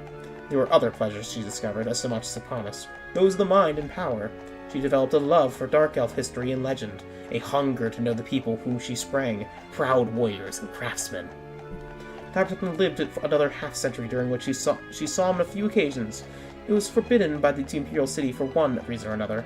He greeted her with warmth on these occasions, and they had a long talk together about events. She seemed to have quite forgotten there had ever been anything more between them. He changed little over the years. Rumors said that the mages had found themselves to extend his vitality, and even the one had granted him immortality. Then one day a messenger came with news that he was dead, and his son is now emperor in his place. He heard the news in private. She and Samachus. He took it stoically, as he took everything. "Doesn't seem possible," Baronziah said. "I told you, it's the way of humans. They are a short-lived race. Doesn't really matter. His power lives on, and his son now wields it." "You called him your friend. Do you feel nothing?" He shrugged. "There was a time when you called him somewhat more. What do you feel, Baronziah?" "Emptiness. Loneliness," she said, and she too shrugged. "That's not new." "I know," he said, taking her hand. "Baronziah, let me fill that lonely place." He turned her face up and kissed her. Her mind, it filled with astonishment. She couldn't remember ever touching her before. She never thought of him in that way, and yet undeniably an old familiar warmth spread throughout her. She'd forgotten how good it was, that warmth, not the burning heat she felt at Tiber Septim, but the warmth she associated with Straw. Straw, poor Straw. She hadn't thought about him in so long. He's probably middle-aged by now if he still lived. Probably married with a dozen children, she'd hoped, and a wife who could talk for her, too. "Marry me, Baronziah," he was saying. "I've worked and toiled and waited so long, haven't I?" "You wanted to marry her since she was a baby!" "She was a baby!" What? Marriage? Marriage. A peasant with a peasant's dreams. The words appeared in her mind, as if from long ago, and yet, why not? If not him, who? The great noble families had been destroyed in the war and its aftermath. Dark elf rule had been restored, but not the nobility. Most of them were upstarts, like Samachus, and not as good as he was. He'd fought to keep Mournhold whole and healthy when their so-called advisor had picked their bones, sucked them dry as Ebonheart had been sucked dry. He fought for Mournhold, fought for her. While she and it grew, she felt a sudden rush of gratitude and undeniable affection. He was steady and reliable. He'd served her well. "Why not?" she said, smiling. The union was a good one, both its political and personal aspects. While Tiber Septim's son viewed her with a jaundiced eye, his trust in his father's old friend was absolute. Samachus, however, was still viewed with suspicion by Morrowind's stiff-necked folk, suspicious of his peasant ancestry, his close ties to the Empire. While she was quite popular, the ladies wanted her own in her heart, it was whispered. Held captive as we were, Baronziah felt content. There was work and pleasure, and what more could one ask for in life? The years passed swiftly, with cries to be dealt with. Crises to be dealt with, not cries, sorry. Storms and famines and failures and successes when plots to be foiled. Mournhold prospered well enough. Her people were secure and fed. Her mines and farms productive. All was well, save that the marriage produced no children. No heirs. I wonder why. Now elven children are slow to come, and most demanding of their welcome. Noble children more so than others, thus decades have passed before they grew concerned. "The fault lies with me, husband. I own damaged goods," Baronziah said bitterly. If you want to take another..." "I want no other," so much as snapped. "Nor do I know the fault be thine. Perhaps it is mine. However, we shall seek a cure. If there is damage, surely it may be repaired." "How so? And we dare not entrust anyone my true story. Healer oaths do not always hold." "It won't matter if we change the time and circumstances of it. Say or what we say will fail to say Jeffro never rests. His intent of mind and quick tongue are busy spreading his gossip and rumor." Priests and healers came and went, but all their prayer, potions, and other effects produced not even a single period of bloom, let alone a single fruit. Eventually, they put it from their minds and left it in the gods' hands. They were yet young, and with centuries ahead of them. There was time. Elves always had time. Anyways, next up, actually, I just realized that, Baronziah had, 4 kids, right? She had the unborn son of the Emperor, she had Katarina, or Carlia, she had, Morgaia, and then she had Helseth.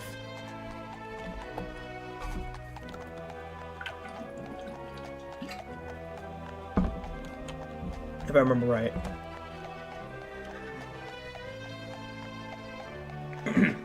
Next up is Part 9. As Samachus had predicted, the theft of the Staff of Chaos had short-term consequences. The current Emperor, we're in Part 8. Oopsie. Baron's eyes sat in the hall at dinner, pushing her food about her plate. Feeling bored and restless, Samachi having been summoned to the Imperial City by Typer Septim's great-great-grandson, Uriel Septim. Or was it his great-great-great-grandson? She had lost count. She realized their faces seemed to be blurred to one another. Perhaps she should have gone with him. But there had been the delegation from the tier on a tiresome matter that required delicate handling. A bard was singing, but Baron's Eye hadn't been listening. Lately all the songs seemed the same to her, whether new or old. She was singing of... Oh hey, we're in Camoria. We're in the border of Camoria. We might just start heading northwest, or northeast now. Or northeast-east.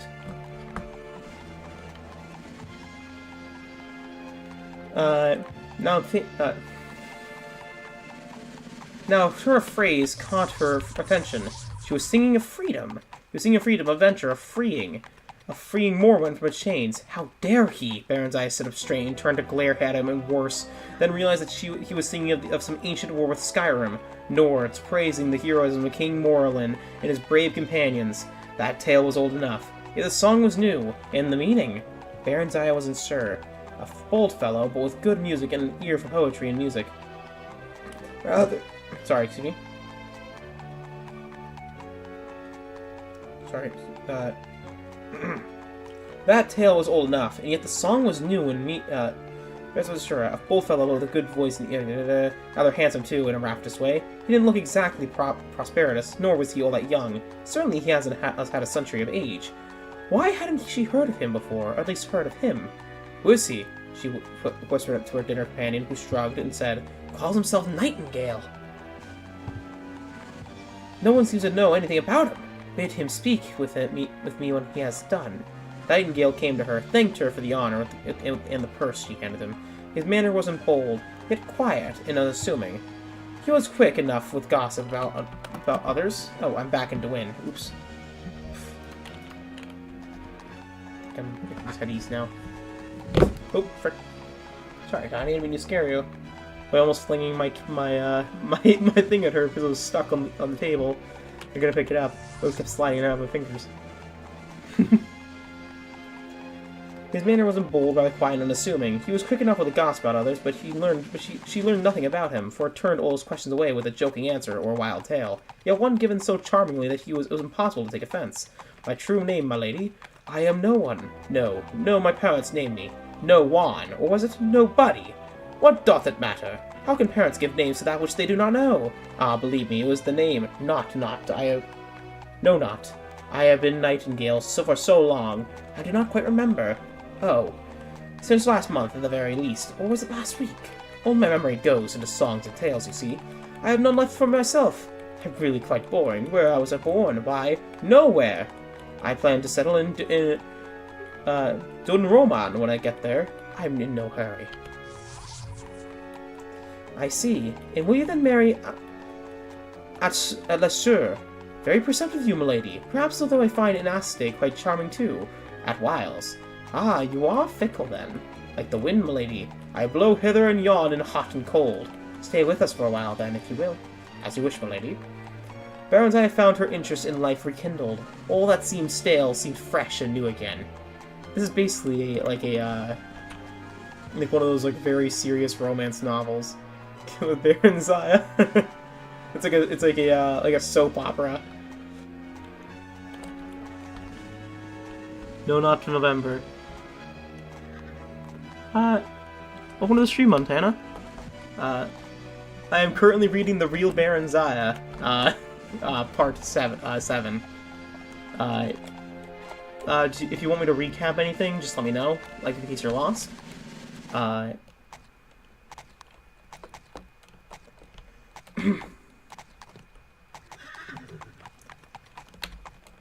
She reached his desk looking forward to a competition song with Nightingale. Unlike other bards, he never sang her praises, nor other women's, but only of high adventures and bold deeds.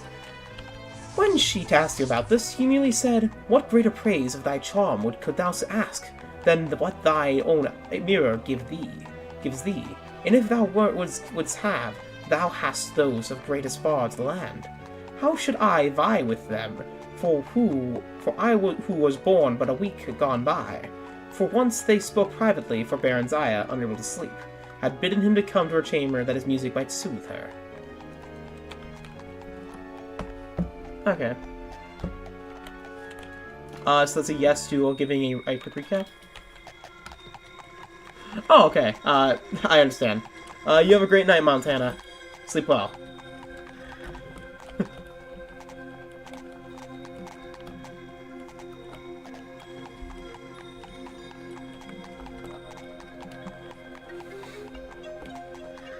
Thou art lazy and a coward, also hold no charm for thee. A lady to praise thee, I must know thee, and thy spirit is wrapped in clouds of enchant— oh, yeah. Lilies weave enchantment in thy eyes. Am I still in Dwyn? Anyways, yeah, I am. Okay.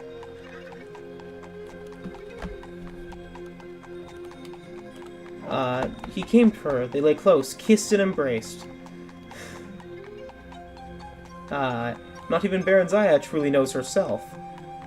He whispered softly. How can I, Baron Zaya, thou seekest it, thou seekest and thou if I it not, nor yet what for what? What would you have, had you not? That you have not. Passion, she whispered. Passion and children born of it. Freedom, and for thy children, what? What birthright will you give them? Freedom, she whispered. Freedom to be what they are. Where can I find these things? But Samachus, they lie beside you and beneath you, if you dare stretch out your hand to take them. But Samachus, I tell you, in me lies the answers to part of your quest, and below us in these very minds lies what you will grant us the power to fulfill to achieve it. That which Morlin and Edward between them used to free Hyrok from Nord domination of their spirit. Properly used, none could stand against it. Not even that power which the Emperor controls. Freedom, Baron Zaya. Freedom from the chains that bind you. Think on it, Baron Zaya. He kissed her again, softly, and withdrew. You're not going? She cried out, for her body yearned for it. For now, he said, pleasures of the flesh are nothing beside what we have together. I would have you think upon it. I don't need to think. What we must do, what preparations we make? Why, none. You can enter the mines freely. Once below, I can guide you to where this thing lies and lift it from its resting place. The horn of summoning, she whispered. Is it true? How do you know? 'Tis said it is buried neath Daggerfall itself. Nay, long have I studied this matter. Ere his death, King Edward gave the horn to the safety of his hand of his old friend, King Morlin, who secreted here in Mournhold under the guardship of the god Effin, whose birthplace this is. Thou knowst what hath cost me many years and weary miles to tell. Seriously, why couldn't we have concluded King Edward's story?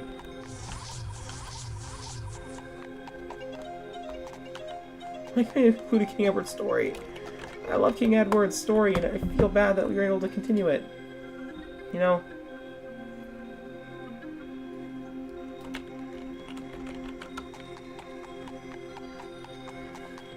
Like, it was like, hey, here's how to do rock. Now here's how magical works. And it was like, but what happened to the rest of the story? What happened to the ending? What happened to the freaking High Rock? But yeah. The god, trust me, my dear heart. All will be well. Laughing, he blew a last kiss and was gone. On the morrow, as they passed the guards, the great doors led below. Baron Zaya made her usual tour of inspection, but instead of leaving afterwards, she and Nightingale entered a long, sealed door that led to an ancient part of the workings, long abandoned. The going was treacherous, for some of the old passages had collapsed, and they had to clear a passage to find a way out. Vicious rats and huge spiders scurried here, and there was something, and sometimes attacked them. They've been gone too long, Baron Zaya said. They'll be looking for us. What will I tell them? What are you, please? Nightingale laughed. You're my queen, aren't you? So much as that peasant obeys whatever holds power, whoever holds power. Always has, always will. We shall hold the power, love. His lips were the sweetest wine, every touch of fire and lightning. Now, she said, take me now, I am ready. Her body seemed to hum, every nerve and muscle taut. Not here, yet not here, not like this. He waved around the ancient dusty rubble, the grim rock walls. Just a little longer. Here, he said at last, pausing before a blank wall. Here it lies. The hand wove a spell, and the spell dissolved to reveal the entrance of an ancient shrine. Well, that's a spell that doesn't exist anymore. He just used Pass Wall. A Pass Wall can't be used anymore. That's a spell that doesn't exist. Oh yeah, there's a town here. Enter Karen Braun.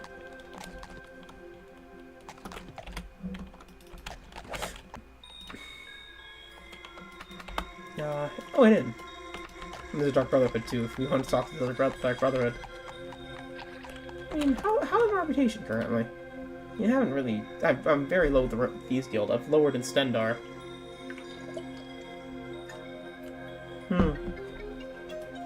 I've lowered in every guild.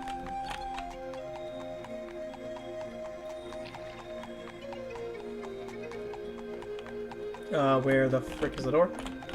Okay, the Rusty Dragon.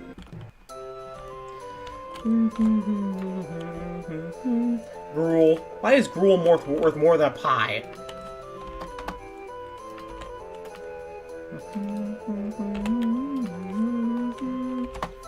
Alright. I'm gonna read more.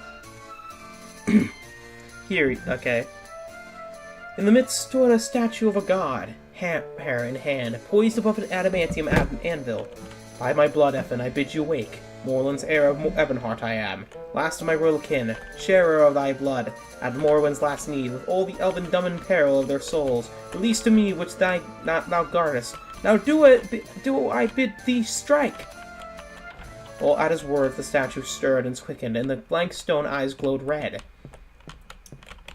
The massive head nodded. In the hammer smote the anvil, which split asunder with a thunderous crash, and the stone god himself crumbled. Baronzaya clapped her hands over her ears and crouched down, crying aloud. Nightingale strode boldly forward and clasped what lay among the ruins with a cry of ecstasy, lifting it high. "Someone's coming!" Baronzaya cried. "Wait, that's not the horn, it's a staff!" "Indeed, my dear, you see truly at last." Nightingale laughed aloud, and then, "I'm sorry, my darling, that I must leave you now. Perhaps we'll meet again one day. Until then, Samachis," he said to the veil-clad figure who appeared behind them. "She's yours." "No!" Baronzaya sprang up and ran towards him, but he was gone, winked out of existence, just as Samachis' drawn reached him. His blade cleaved a single stroke through empty air. Then he stood as if he'd taken the stone god's place. Baronzaya said nothing.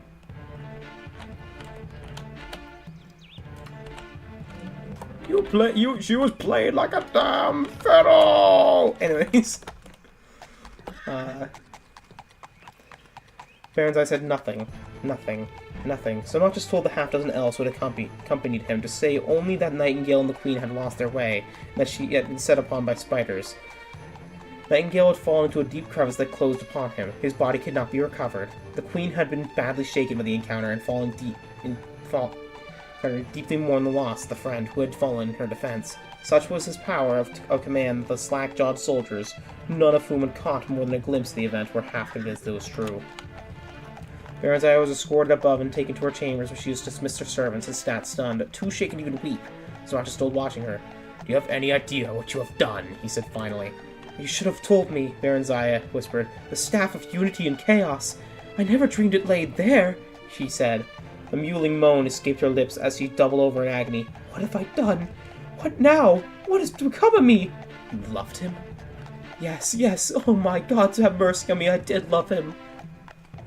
Samachis' hard-lined face softened slightly, and the eyes glittered with a new light, and he sighed softly. "Ah, that's something then. You'll become a mother if it's within my power. As to the rest, my dear, I expect you have loosened up a storm upon the land. It'll be a while yet in the brewing. When it comes, we'll weather together." He stripped her clothing from her and carried her to the bed. Out of grief and longing, her body... And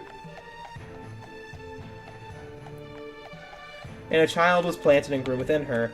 As the babe grew in her womb, so did her feeling for patient, faithful Samachis, rooted in a long friendship and affection, now at last ripened into fullness of true love. 8 years later, their love was blessed again with a little daughter, Morgaya. Directly after Nightingale's thief of the staff, Samachis had sent secret messages to Uriel Septim of the matter, but had not gone himself, choosing rather to stay with Baronzaya during her fertile period and father the child upon hers. For this, and for the theft, he suffered Uriel Septim's disfavor and suspicion. Spies were sent to search for the thief, but Nightingale seemed to have vanished wherever he'd come, whoever that was. "Dark elf in part, perhaps," said Baronzaya, "but part human too, I think. in disguise, else would not have come so quickly to fertility. Part dark elf for sure, of ancient Ra Thim lineage, else he could have not freed the staff, Smash reasoned, and I think he would have lain with thee. As elf, he did not dare, for then he would have not been able to part with thee. He knew the staff lay there, not the horn, and he must teleport to safety, for the staff was not a weapon that would have been seen him clear, unlike the horn. Praise the god he hath not that. It seems all that was he expected, yet how did he know? I placed it there myself, with the aid of the raging tail end of the Ra Thim clan, who now sits King Ebonharm as reward. Tybur claimed the horn, but left the staff for safekeeping. Nightingale can use the staff to sow seeds of strife and dissension, if he wishes it, yet that alone will not gain him power. That lies with the horn and the ability to use it. I'm not sure it's power that Nightingale seeks, Baronziah said. All seek power. Smash reported, each in their own way. I have found what I sought, Baronziah said. Part 9 time, and then we can move on to the next books, which will be the final books. Only a few more. As much as predicted, the theft of the Staff of Chaos had few short-term consequences. Yes, by the way, the Staff of Unity and Chaos is the Staff of Chaos from the same game as Arena. Yep, that's how the Staff of Chaos was stolen, how Daggerfall got a hold of it. Nightingale stole it by Baronziah.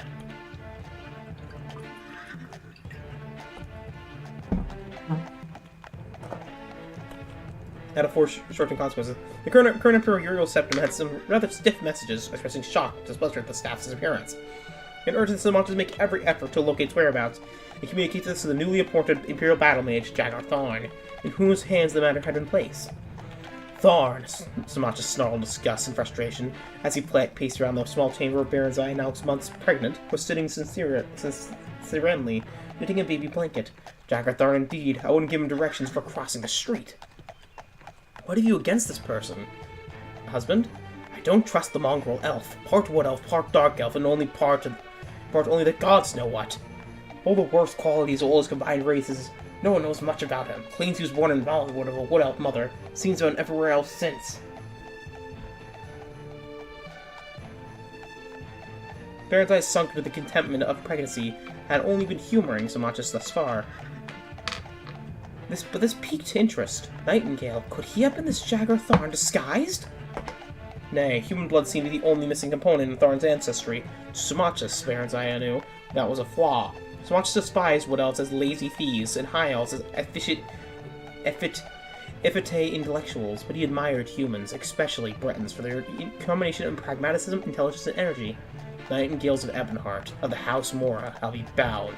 That house had been human blood since her time.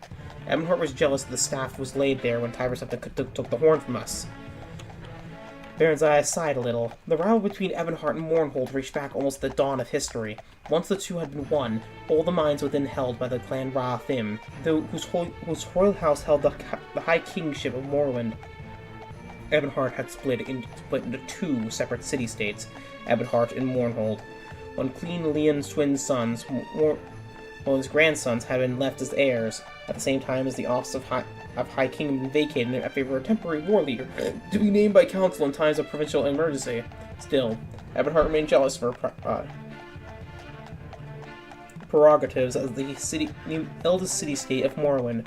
Still, first among the equals, and claimed that guardianship of the horn should rightly be entrusted to the leader of Mournhold, and responded that Morland himself had placed the horn in the keeping of the god Ethin, and Mournhold's unarguably the god's birthplace. Why not tell Jagar Thorn your suspicion then? Let him recover the thing. As long as it's safe, what does it matter where it lies? Not just stared at her without comprehension. It matters, he said softly. But not that much, he added. Certainly not enough for you to concern yourself further over it. You must tend to your knitting.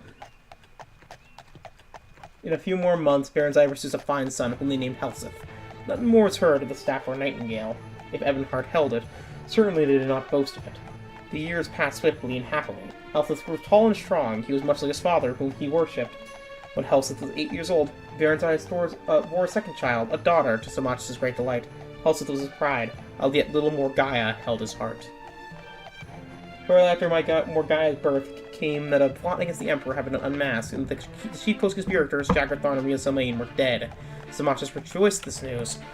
"I told you," he crowed. Thereafter, relation to the Empire slowly deteriorated, for no apparent reason.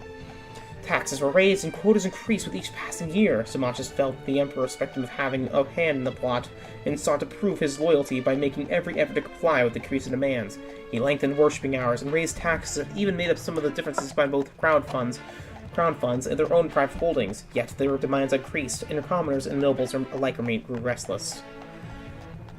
"I want you to take the children and journey yourself to the Imperial City," Zamachis at last said in desperation. "You must make the Emperor listen, else all Mournhold will be in revolt come spring. You have a way with what men, you always did." He forced a smile. Baron's eye forced a smile of her own. "Even you?" "Yes, even me," he said dully. "Both children?" "Both children?" Baron's eye looked over toward the corner window where Health was strumming a flute and singing a duet with her little sister. Health was 15, while Gaia just 8. Perhaps they'll soften his heart. Besides, it's time that Health was presented at the Imperial Court. Perhaps that's not your true reason. You don't think that you can keep them safe here. If that's the case, then you're not safe here either. Come with us, Baron's Eye urged. He took her hands in his. "Baron's Eye, love. Heart of my heart. If I leave now, there will be nothing for us to return to. I'll be alright. I can take care of myself. And I can do better if I need not fear for you and our children." Baron's Eye laid her head against his chest. "Just remember that we need you. We can do without the rest if we have each other. Empty hands and empty bellies are safer to bear than an empty heart. My foolishness brought us up to this pass.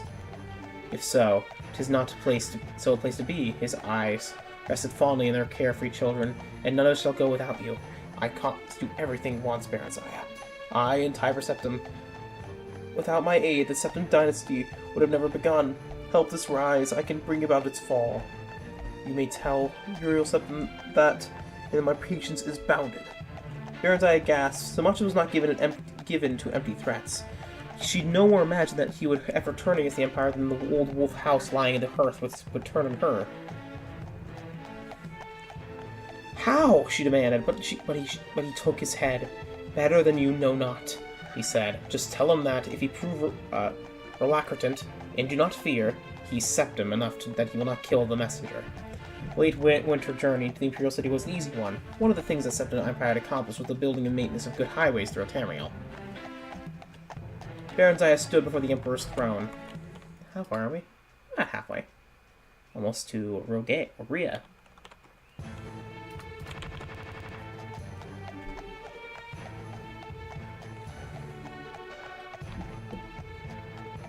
Baron's Eye stood before the Imperial throne, explaining the Mournhold Straits.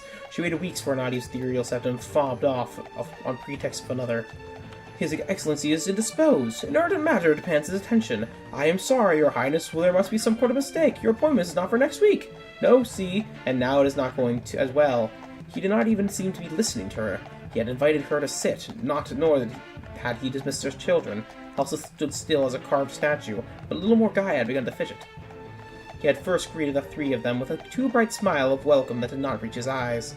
Then, as she presented her children, he had gazed at them with a fixed attention that was real, yet inappropriate. Baron's Eye had been dealing with humans for nearly 500 years now, and had developed a skill at reading the expressions of movements that was way far beyond any human ever learned.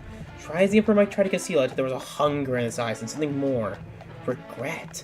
Why? He had several fine children of his own. Why covet hers? And why look at her with an intense, though brief yearning? Ah, well, perhaps he was tired of his lady. Humans were fickle-minded. But after that one long burning glance, his gaze had shifted away as she began to speak of her mission, and he sat still as a stone. Puzzled, Baron's Eye stared into the pale yet set face, looking for some trace of the Septims she'd known. She'd known that Uriel Septim well, having only met him once when he was still a child, and then at his coronation 20 years before. He had been stern and dignified then, yet not sickly or remote as this man was. Despite the physical resemblance, he didn't seem to be the same man at all. Not the same. Something about him was familiar to her. More familiar than it should be. Some trick of posture or gesture? Suddenly she felt warm, as if lava had been poured over her. Illusion! She had studied the arts of illusion since Nightingale had fooled her so badly. She had learned to detect it, and she could feel it now, as certain as a blind man could feel the sun in his face. Illusion, but why? Her mind worked furiously. Even your mouth went on reciting details about the Mournhold economy. Vanity? Humans were often ashamed of the signs of age, as elves were proud of it. Yet the face Uriel Septim's war seemed consistent with his age.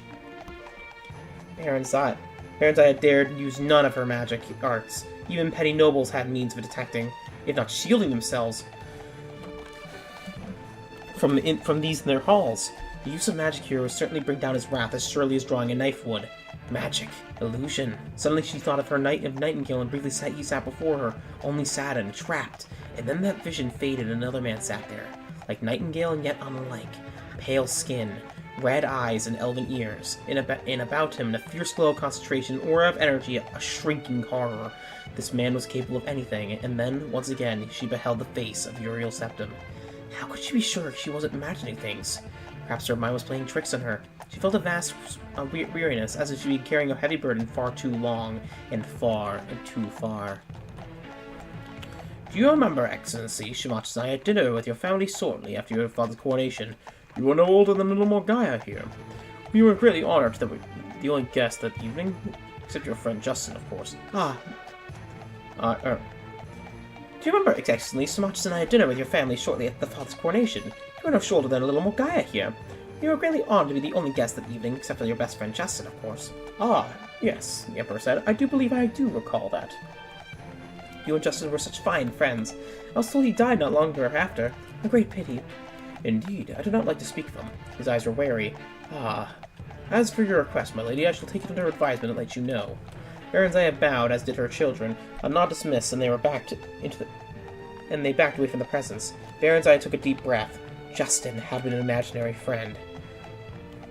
Although Uriel insisted that a place be set for Justin at every meal. Not only that, Justin had been a girl. Despite the boy's name, Samaj said kept of the family joke long after Justin had gone, wherever such childhood friends go, inquiring seriously after Justin's well-being whether or not he and Uriel Septim had met, and have responded to us seriously. Last parents I ever heard of Justin after an adventurous youth had married a high elf and settled in the Landrill. The man occupying the Emperor's chair was not Uriel Septim. Nightingale! A chord of recognition rang through her, and Baronzaya knew she was right. It was he, indeed. Samaj had been wrong. So wrong. What now, she wondered? What was the point of Uriel Septim and more to the point, what did it mean for her and Samaj and Mournhold? Thinking back, Baronzaya guessed the troubles were due to this false emperor, Nightingale, or whoever he really was. He must have taken Uriel Septim's place short before the unreasonable demands on Mournhold had begun. That would explain why relations have deteriorated for so long, as humans judged time after her offense. Nightingale knew of Samach's fame, loyalty to, and knowledge of the Septims and was making preemptive strike. If that were indeed the case, they all were in terrible danger. She and these children were under the hand here in the Imperial City, and Samach's left alone to face the troubles of the Nightingale brewing. What must I do? Baronzaya urged the children ahead of her, a hand on each shoulder, her woman servant, and guards trailing behind. They had reached their waiting carriage, even though their apartment only was a few blocks from the palace. Royal dignity forbade their walking, even for once. Baronzaya was glad of that. Even the carriage now seemed like a kind of sanctuary, now false as she knew the feeling could be. A boy dashed up to one of the guards, handed him a letter, and then pointed towards the carriage. The guard brought it to her. The boy waited, eyes wide.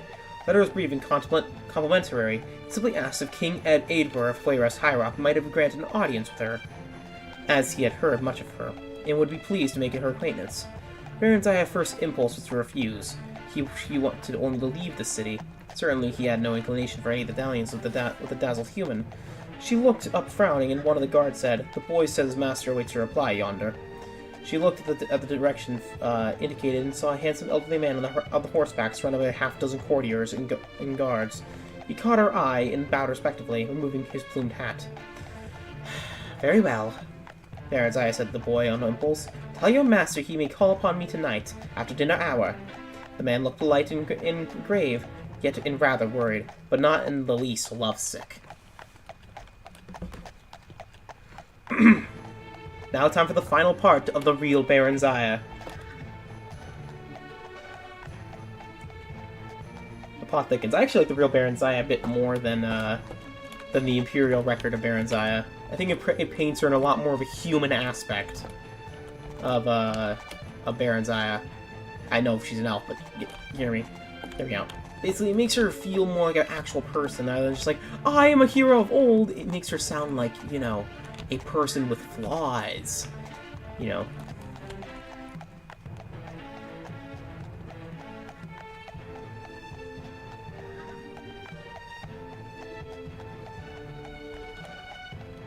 Baron's eyes stood at the open tower window waiting. She could sense her familiar weariness. But though the night sky was clear as day to her eyes, she could not yet see him.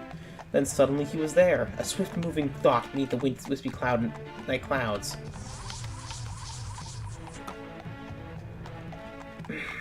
A few more minutes and the great Nighthawk was there, wings folded, talons reaching for her thick leather armband.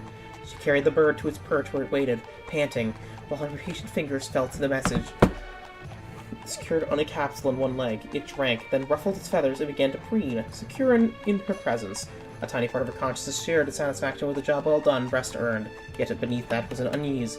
Things were not right, even to this bird's mind.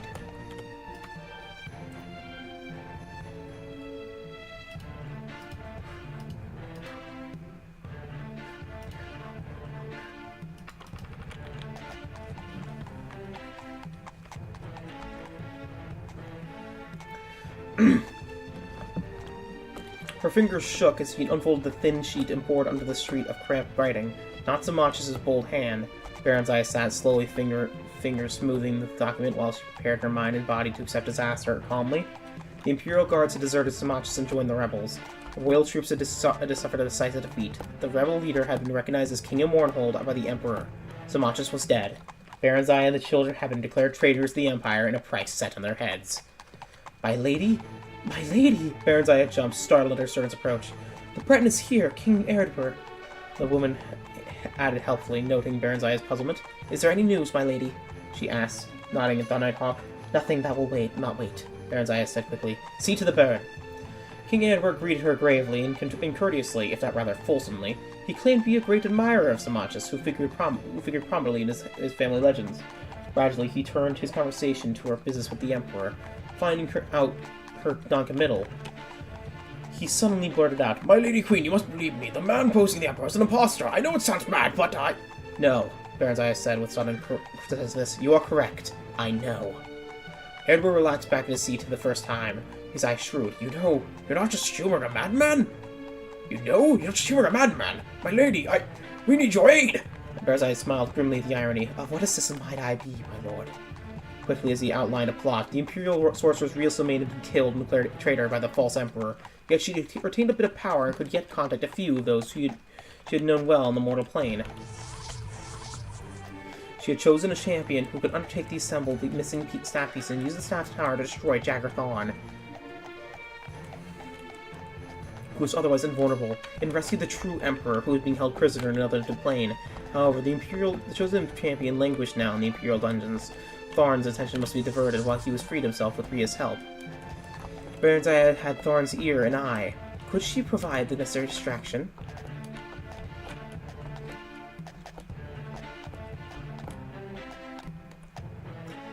I suppose I could attain another audience with him. Would that be sufficient? What do you mean, his eye? Edward looked uncomfortable. It was whispered on the servants that Jaggerthorn kept your likeness as a sort of shrine in his chambers. That surprise you? Yes and no. Our chosen one may need a few days to escape. You trust me in this. Why? We are desperate, my lady. I have no choice. But yes, I do trust you, Samachis. You know, I kind of actually like Erdwer a bit more in this book, honestly. Knowing that he was, well, one of the first members of the crew. No, I'm joking. He was one of the first people to actually help the Eternal Champion, our character, inside of Arena. One of the reasons he succeeded was because of Erdwer and Baron's Eye. I actually like that detail. It actually makes me like the people of Wayrest a bit more. Since I thought that, they're actually... I remember saying at the beginning of the series, I really didn't like the people of Wayrest. That is completely changed. I just don't like Elisana. That's it. The others I actually like. Erdwer is pretty cool. Erdwer's kind of noble. Baron's Eye, while, you know, being promiscuous, is extremely, is one of the few people, if you give the note to about Woodborne, she kills him. She executes him on the spot. Like, they actually are, like, are heroes in their own right.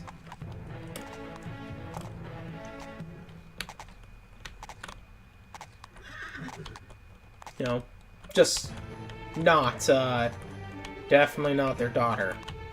Anyways, and I know that Erdwer, has his problems.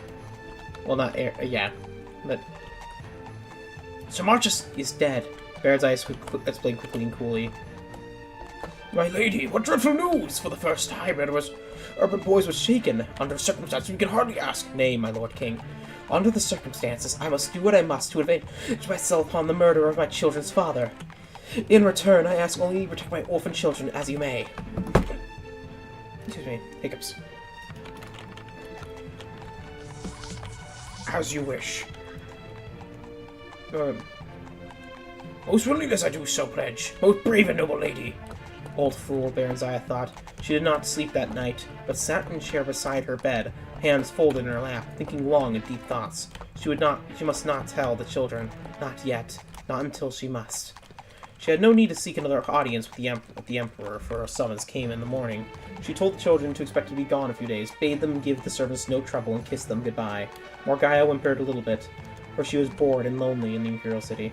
Helseth looked dour, but said nothing. He was very much like his father.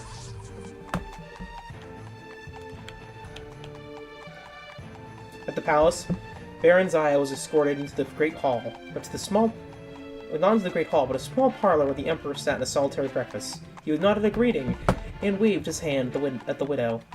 Splendid view, isn't it? Baronziah stared out over the towers of the great city. It dawned on her that it was the very chamber where she first met Tiber Septim, and a strong wave of inchoate feeling swept over her.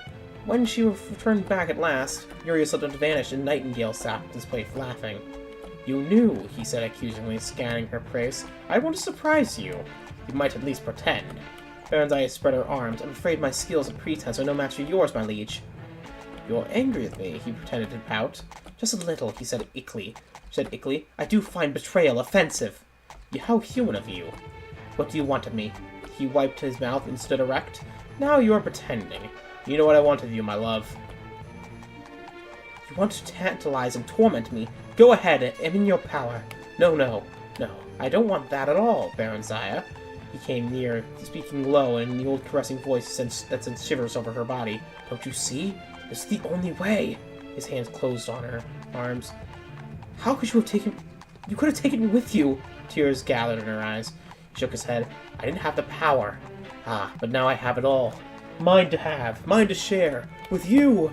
He waved his hands towards the window and the city beyond. Whole of Tamriel to lay at your feet. And that is only the beginning. It's too late. Too late. You left me with him. He's dead. A scant few years. What does it matter? The children. I'll adopt them. We'll have others together, Baronziah. I have the powers you not dream of. He moved to kiss her, but she slipped his grasp and turned away. I don't believe you.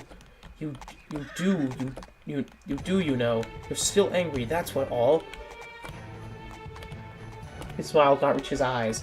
What do you want? She shrugged. A walk in the garden, a song or two. You want to be courted. And they spent their days in courtship, walking, laughing, singing, laughing together, walking, talking, singing, laughing together, while the Emperor's business was left to go to underlings. I'd like to see the staff, Baronziah said idly one day. I only had a glimpse of it. Nothing would give me greater pleasure than heart's delight. That's impossible. Don't you trust me? Baronziah pouted, but she softened her lips for his kiss. Nonsense, love. It isn't here. In fact, it isn't anywhere. He laughed and kissed her again softly. Now you're talking riddles again. I want to see it. You can't have destroyed it. You gained my wisdom since we last met. You piqued my interest somewhat. The staff can be destroyed and it can't be removed from Tamriel. Not without the destructive consequence of the land itself. All true, and yet... As I said, it isn't anywhere. Can you solve the riddle? He pulled her to him, and she leaned into his embrace. Here's a greater riddle still, he whispered. How to make one of two. That I can, and I will show you. Their bodies merged, limbs tangled together. Later, when they drawn bit apart, dozed. She thought sleepily. 1 of 2, 2 of 1, 3 of 2, that cannot be destroyed or banished, might be split apart. Perhaps. Nightingale kept a diary. He scribbled entries into it each night after each quick report from his underlings. It was locked. Is Nightingale Jaggerthorn?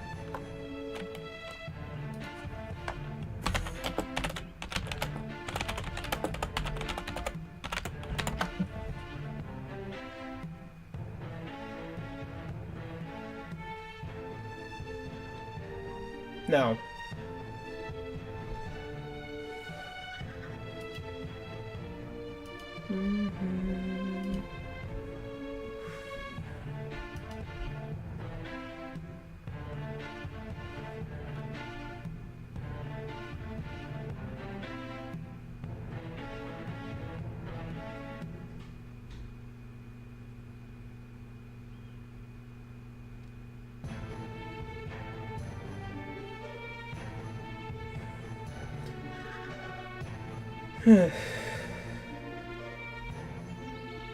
It was intended to be Nightingale. Nightingale's intended to be Jaggerthorn. For all his surface charm, there was an odd, cold emptiness where his heart should have been. An emptiness in which he was quite aware, she thought. One could glimpse it now and then when his eyes could go blank, in hard, pleasant dreams, Baronzaya thought, and straw flashed before her eyes, looking sad, and then Theros the mocking smile and empty eye sockets, Samatus who did what must be done, quietly and efficiently. Nightingale. Nightingale who would rule all and more, and yes, spread chaos in the name of control.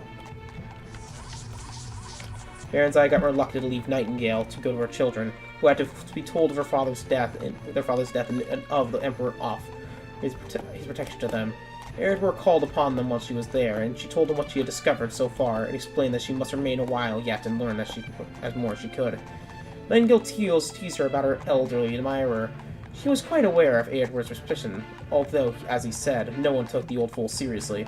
Baronzaya managed to arrange a reconciliation of sorts between them. Eredward publicly recanted his suspicions, and his old friend forgave him. Thus, he was invited to dine with them at least once a week.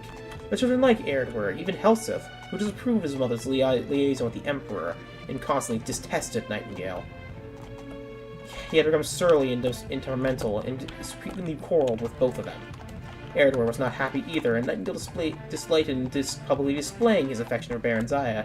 They could not marry, of course, for Uriaseth was already married, yet exiled the true Emperor shortly after taking Simba's place, but he dared not harm her. She was held in the Temple of the One. It had been given now publicly that she was in ill health, and the rumors had been circulating that it was mental problems. The Emperor's children had also been dispatched to various prisons disguised as schools. She'll grow worse with time, said Nightingale said carelessly, eyeing Baronzaya's swollen breasts and belly with satisfaction. As for his children, well, life is full of hazards, isn't it? You'll be married, your child will be my true heir. He did want the child, Baronzaya was sure of that. She was far less sure of his feelings for her. They quarreled, often violently, about Helseth, whom he wanted to send to a school. Baronzaya made no effort to avoid these quarrels. Nightingale had no interest in a peaceful life, and he thoroughly enjoyed making up afterwards. Occasionally, Baronzaya would take the children and retreat to their old apartment, declaring she wanted no more to do with them. She was 6 months pregnant before she finally deciphered the equivocation of the last staff piece. The easy one, since every Dark Elf knew where Dagoth was. When next she quarreled with Nightingale, she simply left the city with Eredward as they rode hard for High Rock and Wayrest. Nightingale was furious, but there was little he could do. His successors were quite inept, and he dared not leave the seat of power to pursue them in person. Nor could he openly declare war on Wayrest. He had no legitimate claim on her as on her unborn child. The nobility had disapproved of his liaison with Baronzaya, and were glad that she was gone. Wayrest was equally disapproving and distrustful of her. But Eredward was much beloved by his prosperous little city, and allowances were readily made for his eccentricities. Baronzaya and Eredward were married in a year after the birth of her son by Jaggerthorn. Eredward doted on her. She did not love him, but she was fond of him, and that was something. It was nice to have someone. And Wayrest was a very pleasant place, a good place for children to grow up, while they waited and hoped and prayed for their champion's success on a long mission. I actually really like this book more than the other one. This one is actually a really good book. Most of the sexual things only happen really in the beginning of the book, but the later parts of the book, after the Emperor's, basically, the Emperor's, the Emperor is actually really good.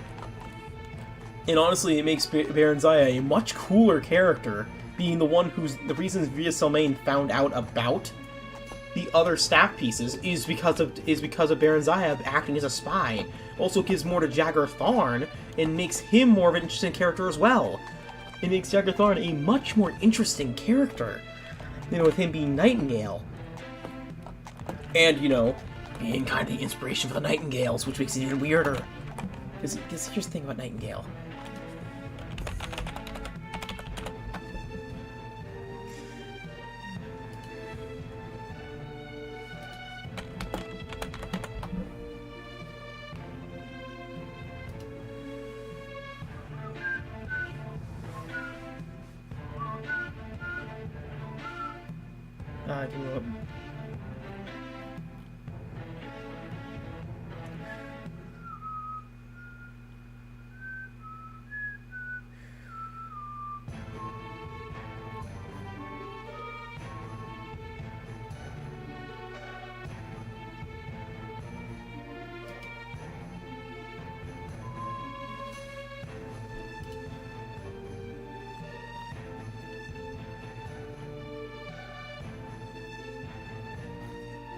Yeah.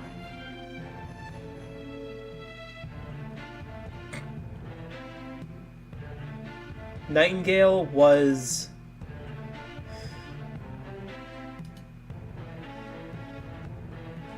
Yeah.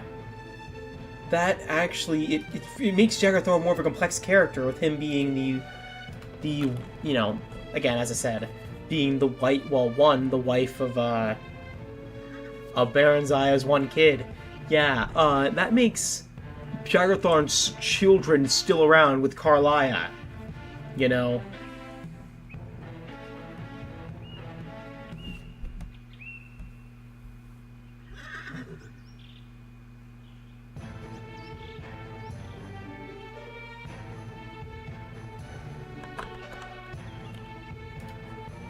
What?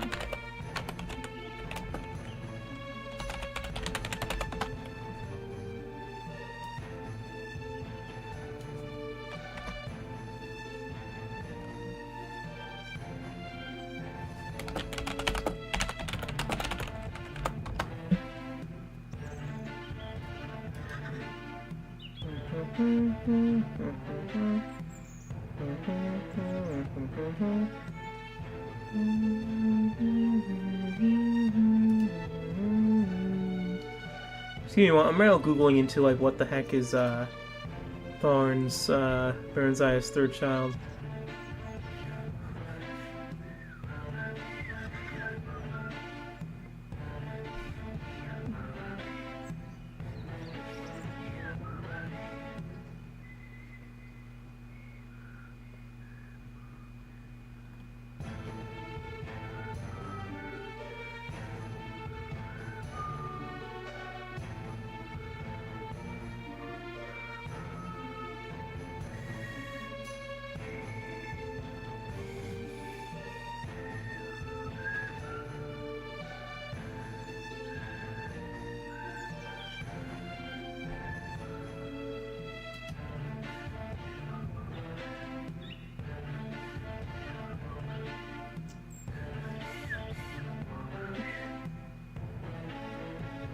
But yeah, I think it makes her more important character. But the thing is about Baron Zaya's story is it also is like not the most credible either, you know, because it's a slander book.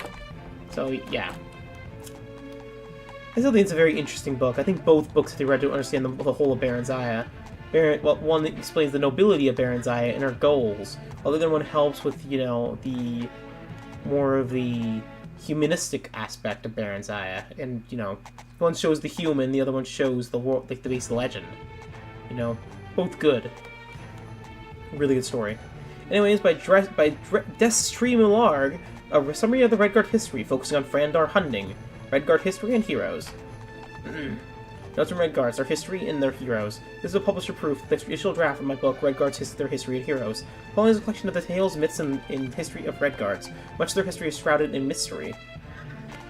And between the mist of time, it's hard to distinguish between myths and real history.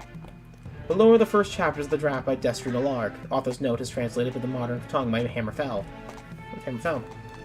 Frandar Hunding was born in 2356 in the Old Way of Reckoning, by our beloved deserts of the Old Land. The traditional rule of the emperors had been overthrown in 2012, and although each successive emperor remained in the figurehead of the empire, his powers were much reduced.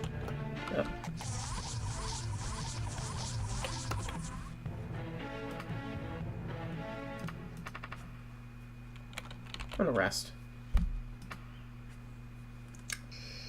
Since that time, frick, enemy. Know the drill. Just kill him. Time our people saw 300 years of almost continuous civil war between the provincial lords and warrior monks and brigands, all fighting each other for land and power. Our people once were artisans, poets, and scholars, but the ever-evolving strife made the way of the sword inevitable. The song of the blade is through the air, through flesh and bone, its ring against armor and answer to our prayers. In the time of Lord Frandar, the first warrior prince, lords called Yokeda built large hewed stone castles to protect themselves and their lands, and castle towns outside the walls began to grow up. In 2245, however, Mansell Cessnit came to the fore. He became an Elden Yokeda, or military dictator, and for 8 years succeeded in gaining control of almost the whole empire.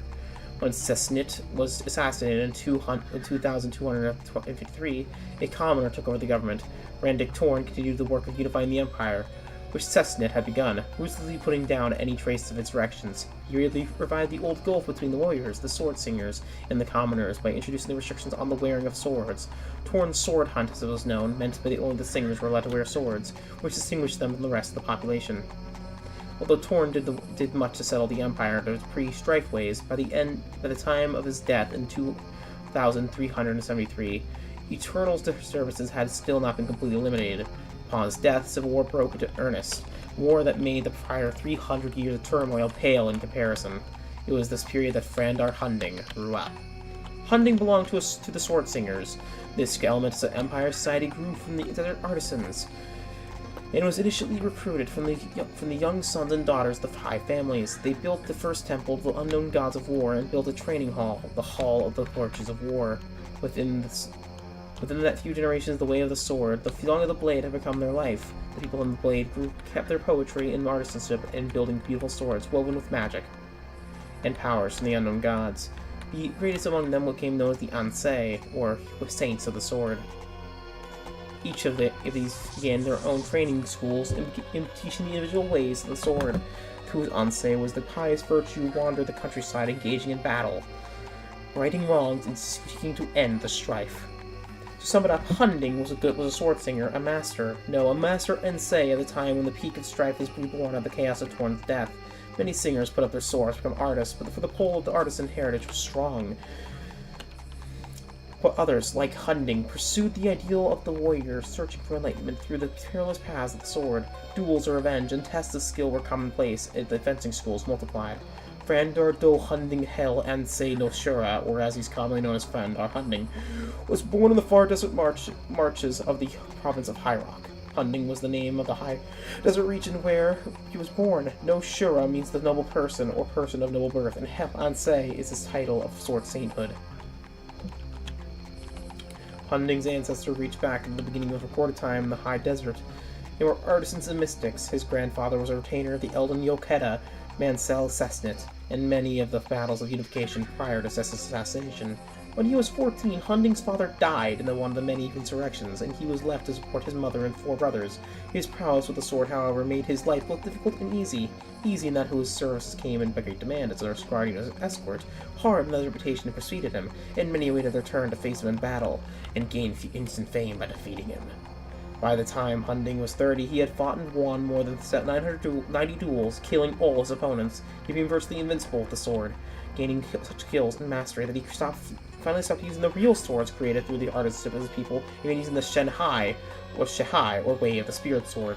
All sword singers learned through their intense training and devotion to the gods of war and ways of the sword. The form of discipline that allow the creation of the spirit sword. This simple form of magic, or mind mastery, where an image of a sword is formed from pure thought. The sword singer forms the sword by concentrating, and takes its shape in its hand, usually a pale thing of light, misty and insubstantial. A thing of beauty, perhaps, a symbol of devotion to the ways of the gods, but no weapon. However, those ants say of highest level and sensitivity, and those with talented magic can at times of stress form a spirit sword, the Shenhai, which is far more than light or air. It is an unstoppable weapon of great might, a weapon which can never be taken from the owner without taking his mind. The Shenhai became Hunding's weapon, and with this he slew bands of brigands and wandering monsters that infected the land. Finally, upon finishing his 90th duel, defeating the evil Lord Janak and his 7 lich followers, he was satisfied that he had indeed become invincible. Hunding then turned to formulating his philosophy in the ways of the sword. He wrote the learnings down in the Book of Circles while living as a hermit in a cave in the mountains of High Desert in his 60th year. In that year, Hunding had been enlisted in many battles of the Empire, defeating all opponents. He had thought himself ready for death and retired to his cave to capture strategy and mystical visions and to share with the other sword singers. It was after his completion of the scroll of the circle that he singers found himself composing his death poem and preparing to join the gods of war and final rest. At 60, he was a vigorous man who fought himself through his life, but his people, the sword singers, needed him, and they needed him as never before. Torn sword hunt had separated the singers from the common people, and the rise of the last emperor began the last great strife of the Desert Empire. The emperor and his consort, Elisa's final effort to wrest control of the empire from the people by destroying the sword singers. Hira vowed to search out every singer with his brigand army composed of orcs and cast-offs of the War of the Empire and scourge them from the planet. The sword singers were never numerous people. The harsh desert kept births few, and growing up in the unforgiving ways eliminated all but the iron spirit and will. Thus the final strife, which became known as the War of the Singers, found people of the sword unprepared and unready to join together their individually great skills into an army that could defend their homes and lives. Frandar Hunding was sought out, his death poem interrupted, and unceremoniously command of the singers was thrust upon him. To the unknown gods of war, great thanks is owed that Hunding had time in his cave to write down his years of accumulated wisdom of strategy of the way of the Shenhai. The singers fled from their camps up to the desert hills and mountains, fled to the foot of Hatu, the father of mountains, where Hunding had gone to reign in peace to die, and these remnants formed into the army of the Circle. They learned Hunding's way, his strategies and tactics, and the final great vision for a master stroke. Hunding devised a plan of several battles, leading the armies of Hira further and further into the wilderness at the foot of Hatu, where the final battle could be fought. Hunding called his plan the Hammer and the Anvil, which each battle Hunding's singers would further learn his strategies and tactics, grow strong in the use of the Shahai, and be ready to defeat their opponents in the 7th battle. And thus it was. The 6 first battles were waged, and neither victory or defeat, each leading to the next.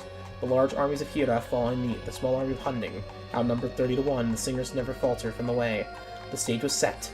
Hira and his army maneuvered to the base of the Hatu mountain, where the hammer blow was delivered. The battle was pitched, and many singers fell that day. Hunding knew that the singers who lived would be few, but Hira and the Empire would fall, if evil would not live, and so it went.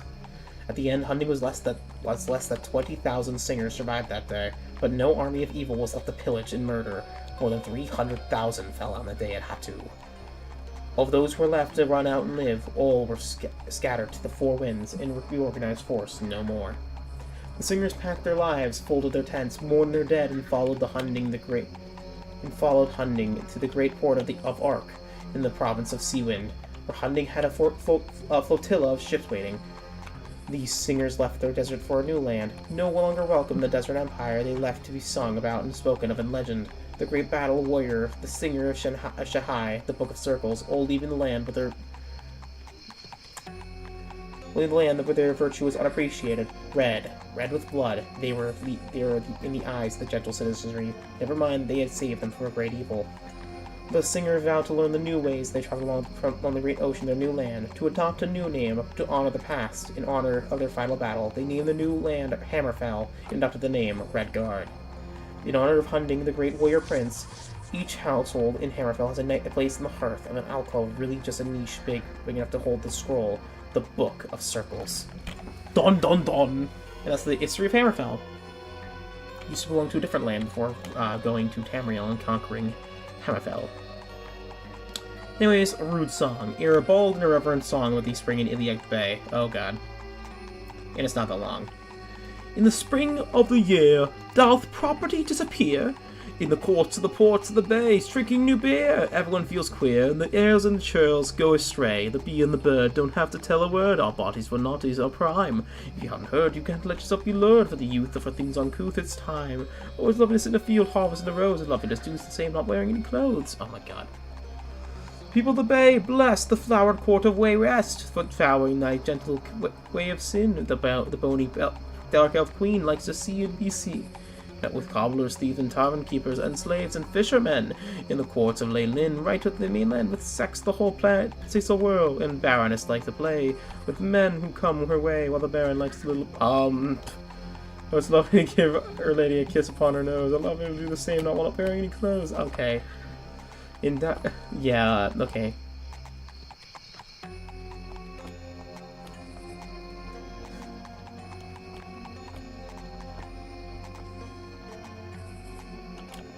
Okay, this, okay.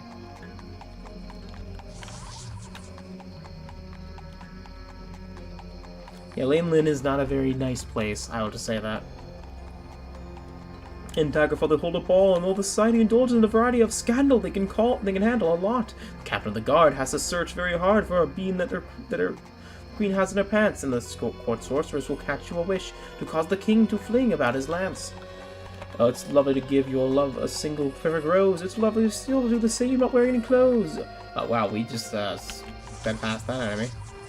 Oh, it's lovely to abandon all your cares and fears and woes. It's lovely to do the same, not wear any clothes. Yes, sir. It's lovely to not wear any clothes.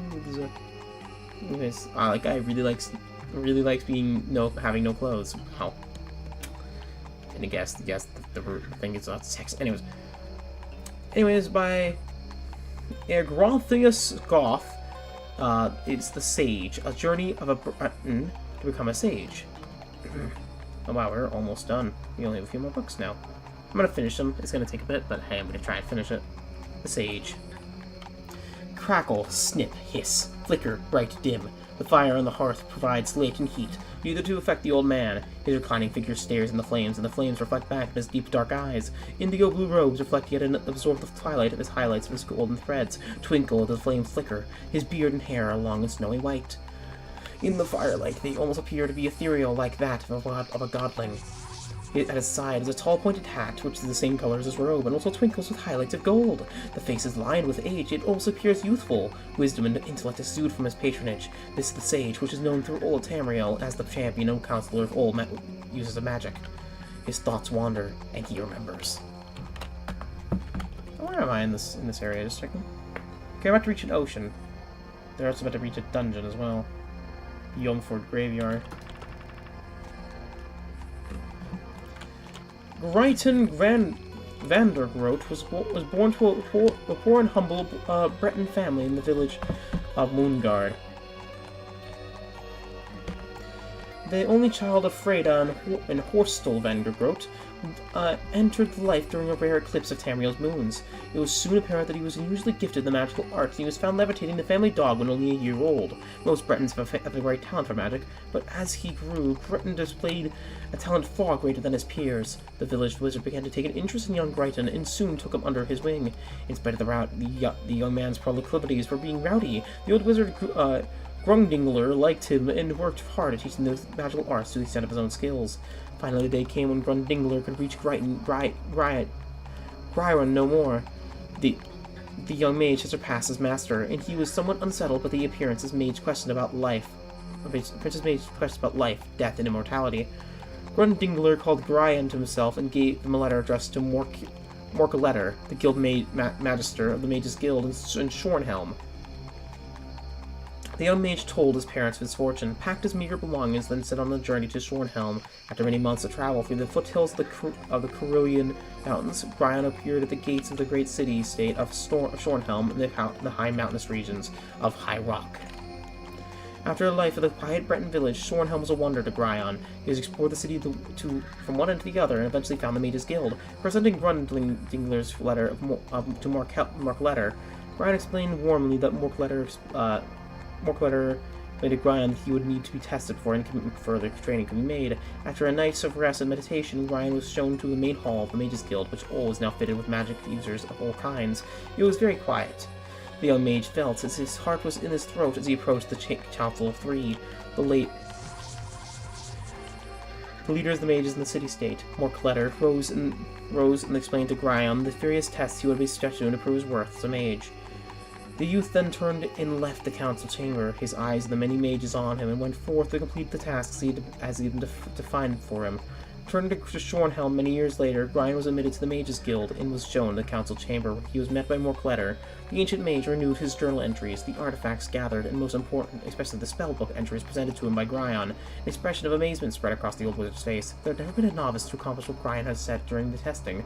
Morcletter had then called a full session for the guild, presenting Gryon as a full wizard. Where are we now? Okay, we're still heading more north and east. Okay, we're almost there. To, Orgria, or Kogria, whatever it is. I'm tired. Anyways.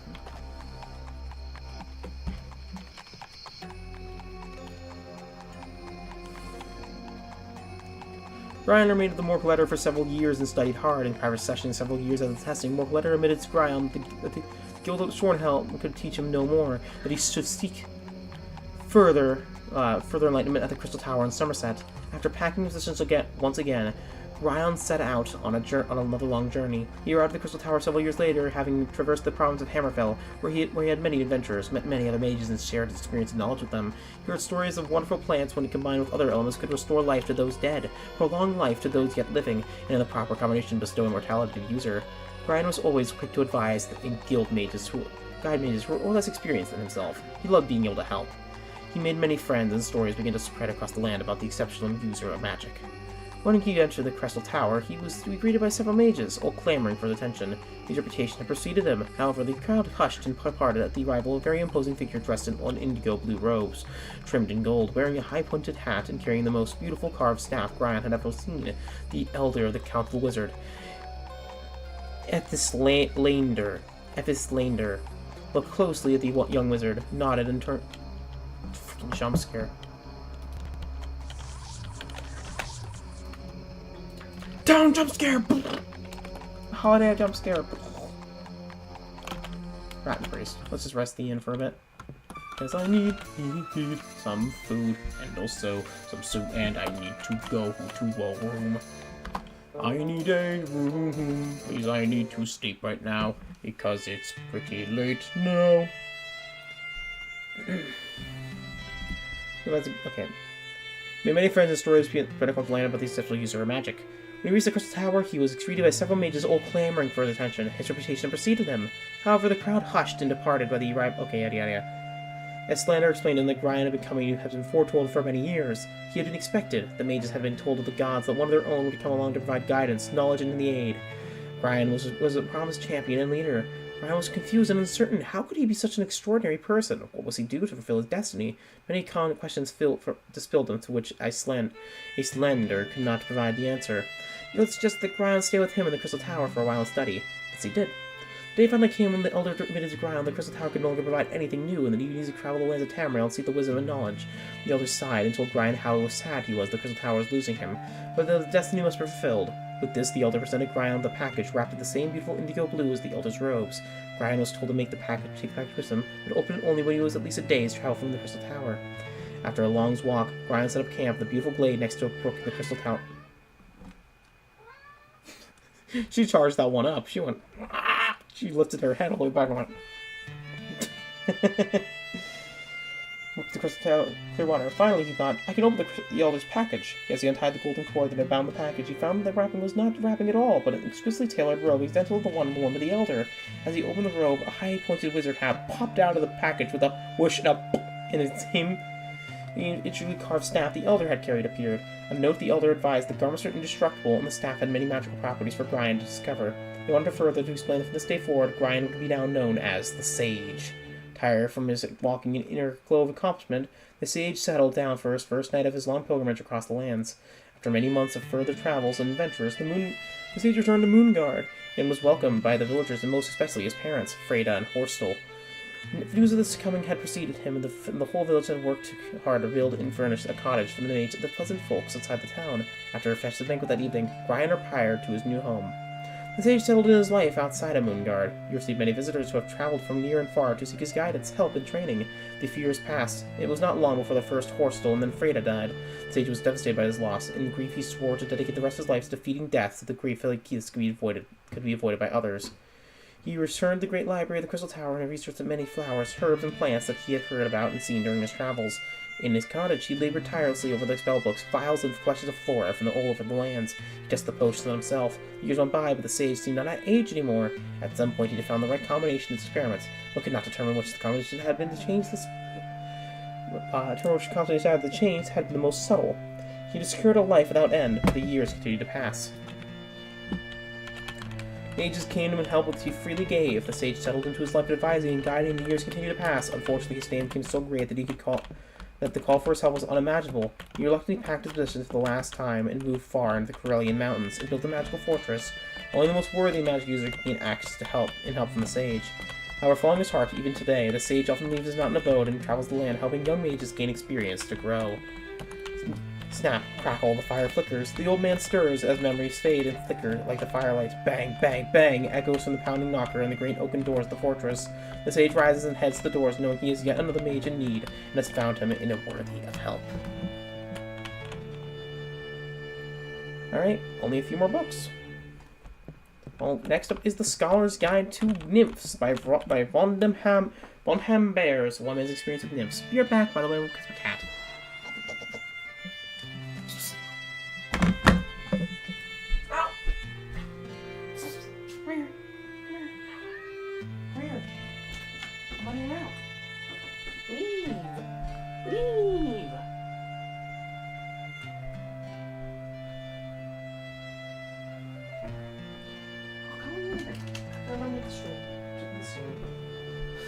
Probably next hour or so.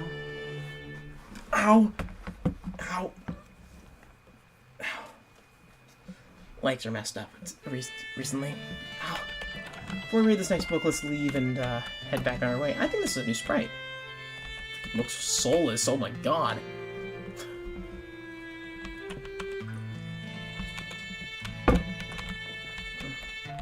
Lady, you have no eyes or mouth. You have a flesh mouth. Like... Whoa. Anyways.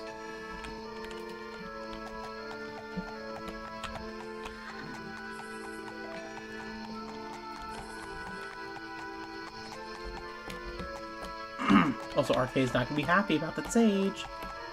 Anyways. The Scholar's Guide to Nymphs. I grew up as a scholar, an aesthetic devoted to knowledge. With eyes that saw beauty in the dusty findings of a dusty tome, love in the candle that allowed me to study the starless nights, passion in the well-seasoned argument of a long-dead issue. I was a student who never graduated and was never expelled. Though I am not defending myself, I should further define myself. I am not what you would call a prude. In fact, I can speak of subjects in a detached way that most would make the subject's debauched strumpet and the skyhawk blush with discovered modesty. I wrote the essay of the House of Debella as a scholar should, analyzing the cult of beauty and the physical relations that one might discover interpretation of or that it is just a system of work. The queens of mine were inclined to wink and giggle. I tolerated, but barely. All that said, the reader will understand when I decided to study the language of the nymphs in order to study the character and culture.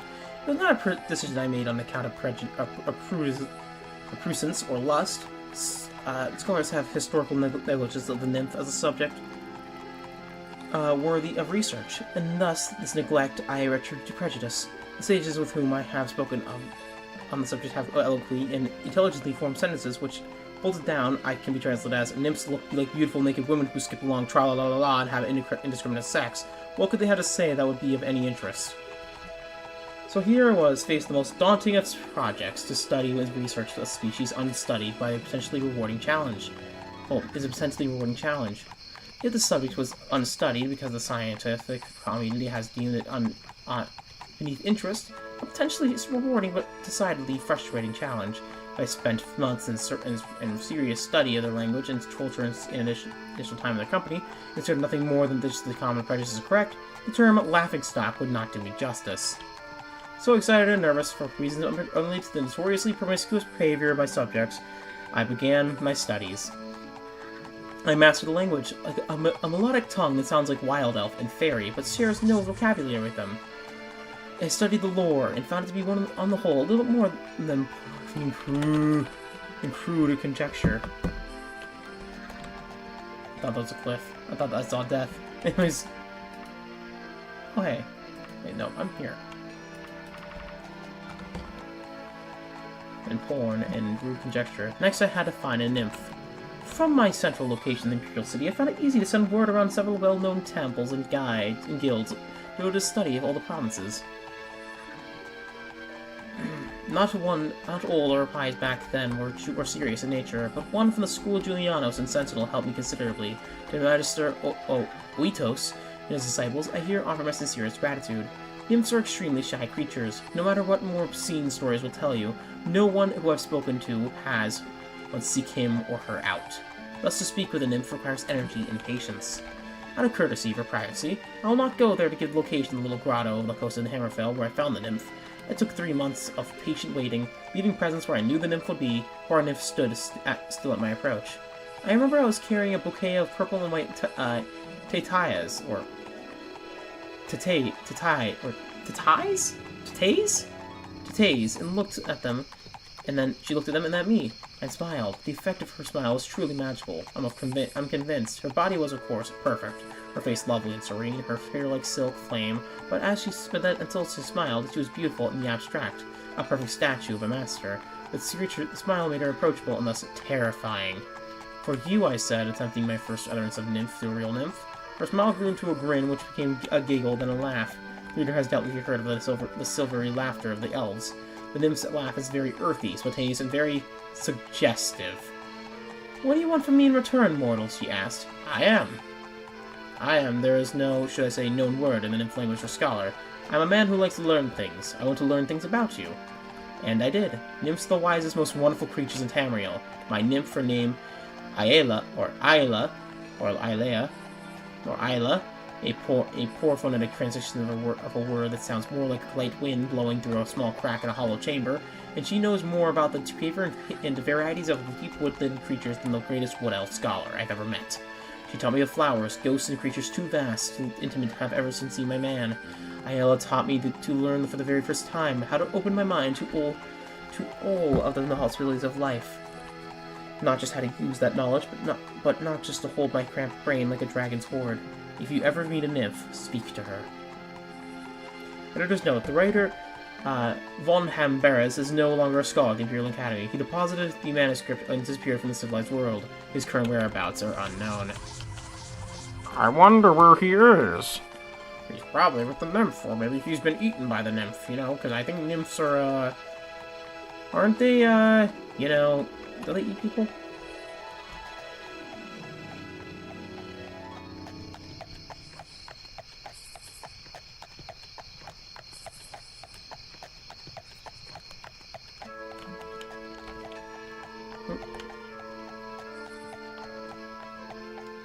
He probably ran off with it. Or maybe not. Who knows? Maybe he's even eaten or killed by it. Anyways, the Special Flora of Tamriel by Hardin. Hey, can I will the Gradavis? Let's try grab the Dark Sphere! Oh god! Anyways, a list of rare plants across Tamriel. Poppies in both black and white can be found growing wild in the mountains of Hammerfell. Their succulent pods are almost the only nourishment of adventurers to find themselves in the wilderness without rations. Except that the black and white poppies together have magical properties. When they are crushed and mixed with the milk of an agile-footed mountain goat, the potion which allows the user to glide safely across the ground that can be made. What the ground can be made. Fire fern, a perennial herb native to Morrowind. The flowers are inconspicuous and often hidden. The glossy, evergreen foliage and flowers are resistant to the conditions of high heat and bright light. A petal from this plant, when placed under an adventurer's tongue, will provide protection from the heat and fire found in the lava pits and streams found around Daggerfall. Temple Dragon's Tongue, found commonly for a fern like herb found in Brackmarsh, is especially prolific around the area of Uthera Swamp. It's a beautiful wildflower. Its name comes from the fire-red frond that protects the golden flower. As crazy as it is, it's a deadly poison to most living beings. It needs to be avoided by adventurers. It is said, however, Argonians can pick the plant and use the sap of its roots as an enchantment, enhancements their endurance. Domica redwort is a herb grown by many residents of Valenwood for their beautiful and showy flowers. They attain the height of about 3 feet and have feathery leaves, and the flowers are usually bright red in addition to their beauty. They're said to have magical abilities to enhance the appearance of anyone who carries or wears one of the flowers. Huh, cool. Where are we in this side? Where are we in this area? We are halfway through. Got it. Have to head to, Kokria. Lady? Lady? I was trying to get the effect of it being lifted up, but it didn't work. I was trying to do it for fun. I tip my hat to you, sir. I can't do it. It's not working.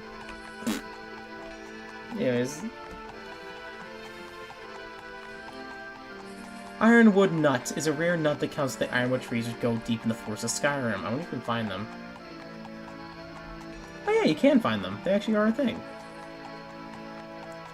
A rare nut that counts the ironwood trees that grow deep in the forest of Skyrim. The wood is tough for these trees hard as the metal which they are named. It's a very rare black ironwood tree, so that produces a nut which can be very succulent, and said to enhance the strength of the wearer.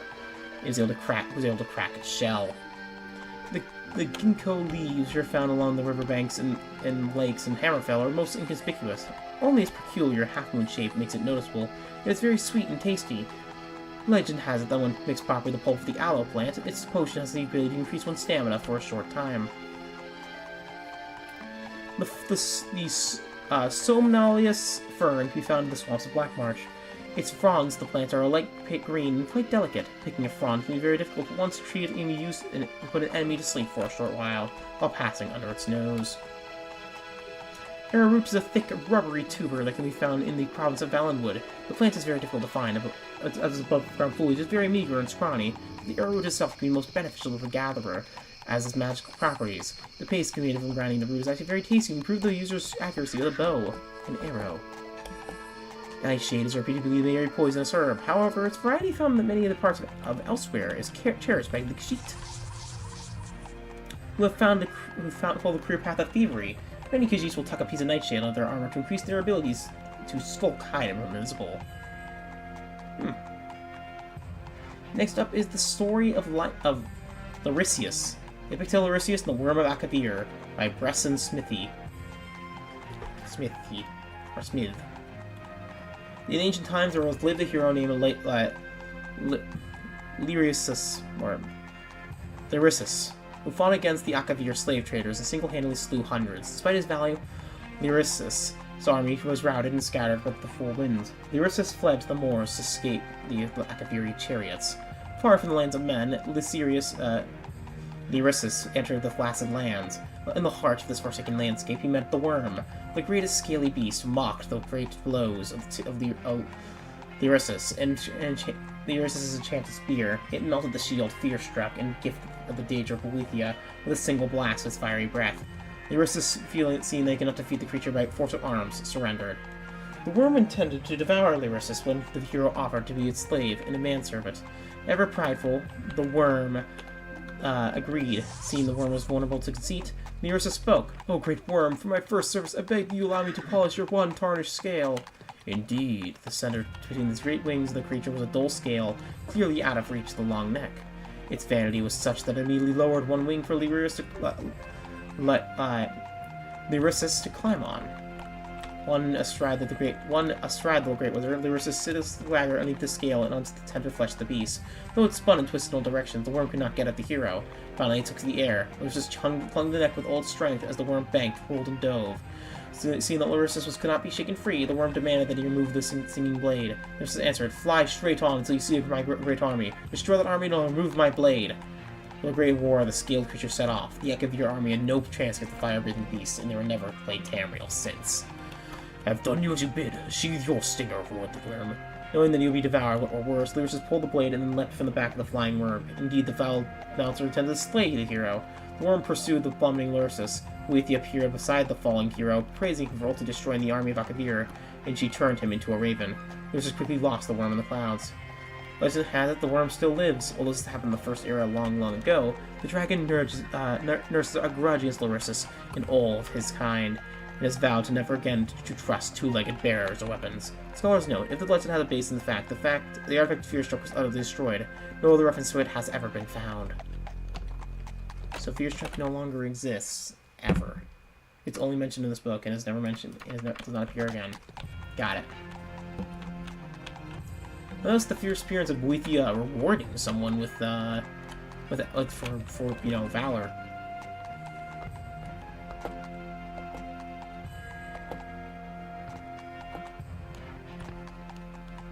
Anyways, next one up is The Tale of Kieran by Vegafictus,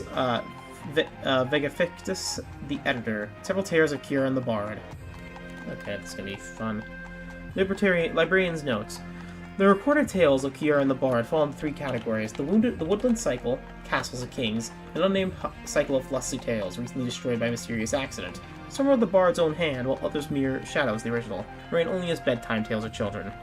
The structure exemplifies the helical form favored by the listeners, the hearth of the long winter's eve.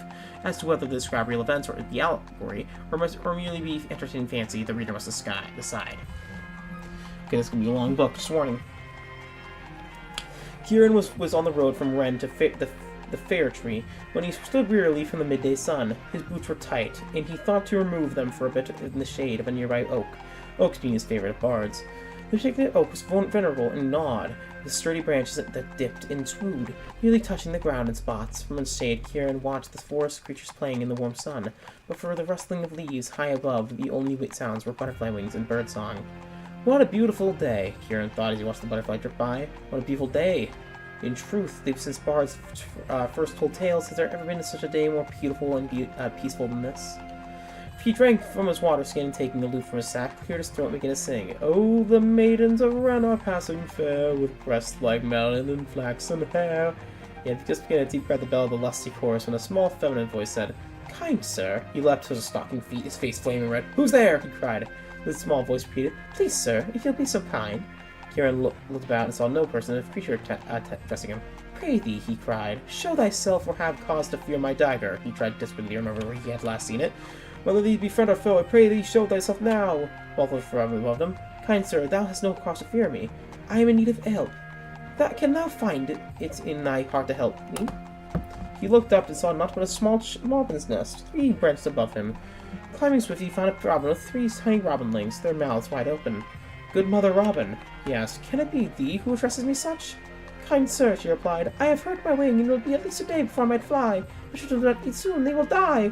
Would you be kind to bring a fat, juicy meal? Would you find a caterpillar or earthworm or grub for my children? Now Kieran was kind of heart, it was not so within to refuse a plea such as this, so off he went to the forest, searching for some kind of some mulberry leaves.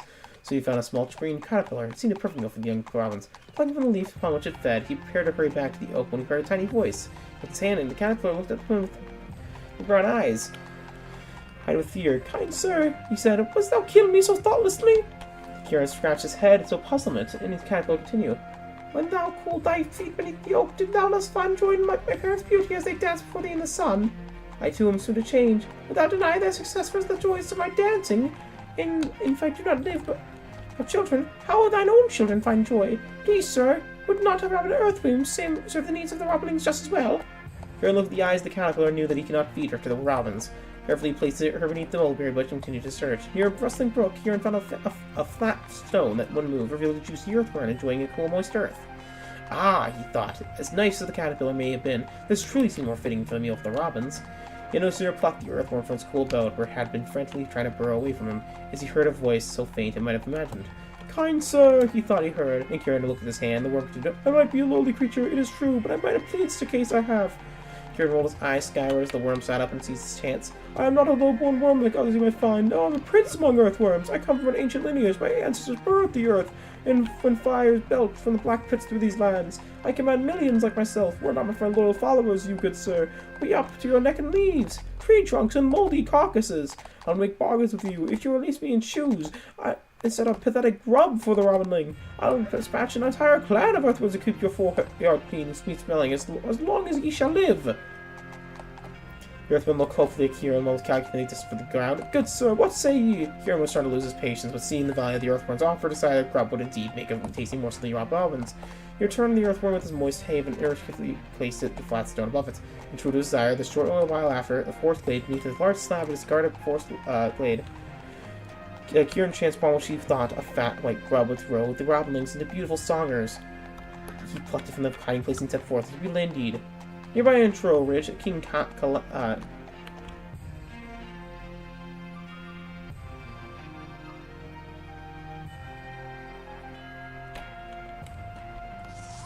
Nearby, in Trowbridge, King Caladan did live with his lovely daughter, Eileen.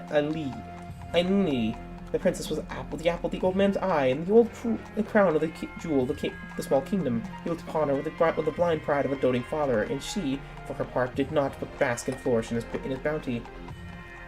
Trowbridge was quiet now, the chief sounds being the clatter of cartwheels and the cries of street vendors, but it was not always so.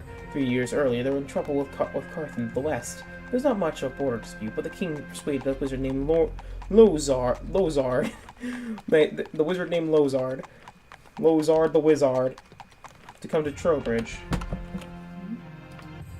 Okay, in between three things. Wow.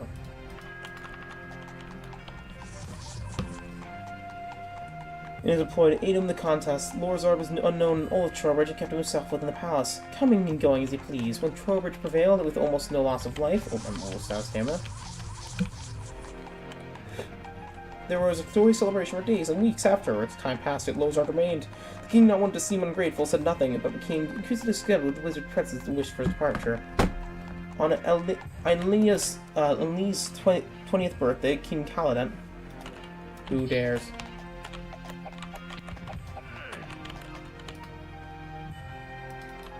Who dares?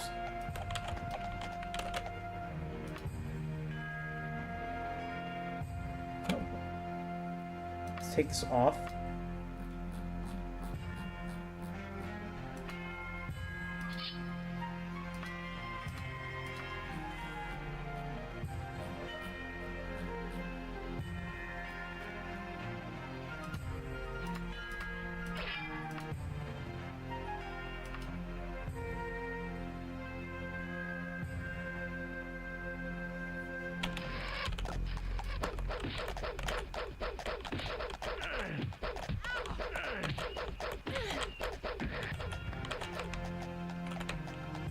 Alright. Caladan called for a celebration on holiday through all his land. Unknown to his subjects, he decided to proclaim their retirement and the transition of his crown to his royal daughter. Of politeness and nothing more, he invited the wizard Lozard to aid him for devising a proper speech. Lozard was furious. He placed his chamber in peace.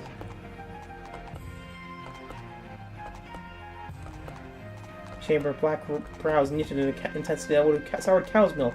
Why, he cried out, I might be treated so unjustly in the old buffoon. Were not for my skills, the border contest might have been the kingdom itself might have been lost.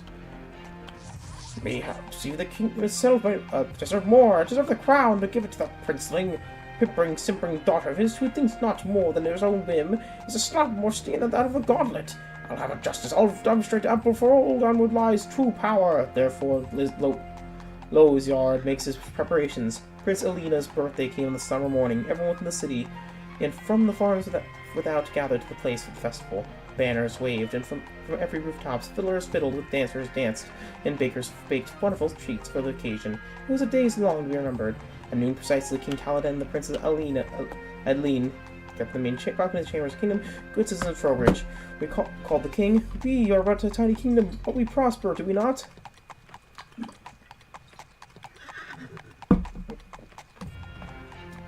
Loud hails, mostly yorked from the crowd below. Encouraged, Caladan continued, but now I am an old man. The day was arriving when younger blood much better attended to the needs and events of the kingdom. I subject my loyal subjects and friends. It is with honor and pride, and the greatest expectation that I transfer my kingdom and crown to my loving daughter, the one and all I give you. Eileen!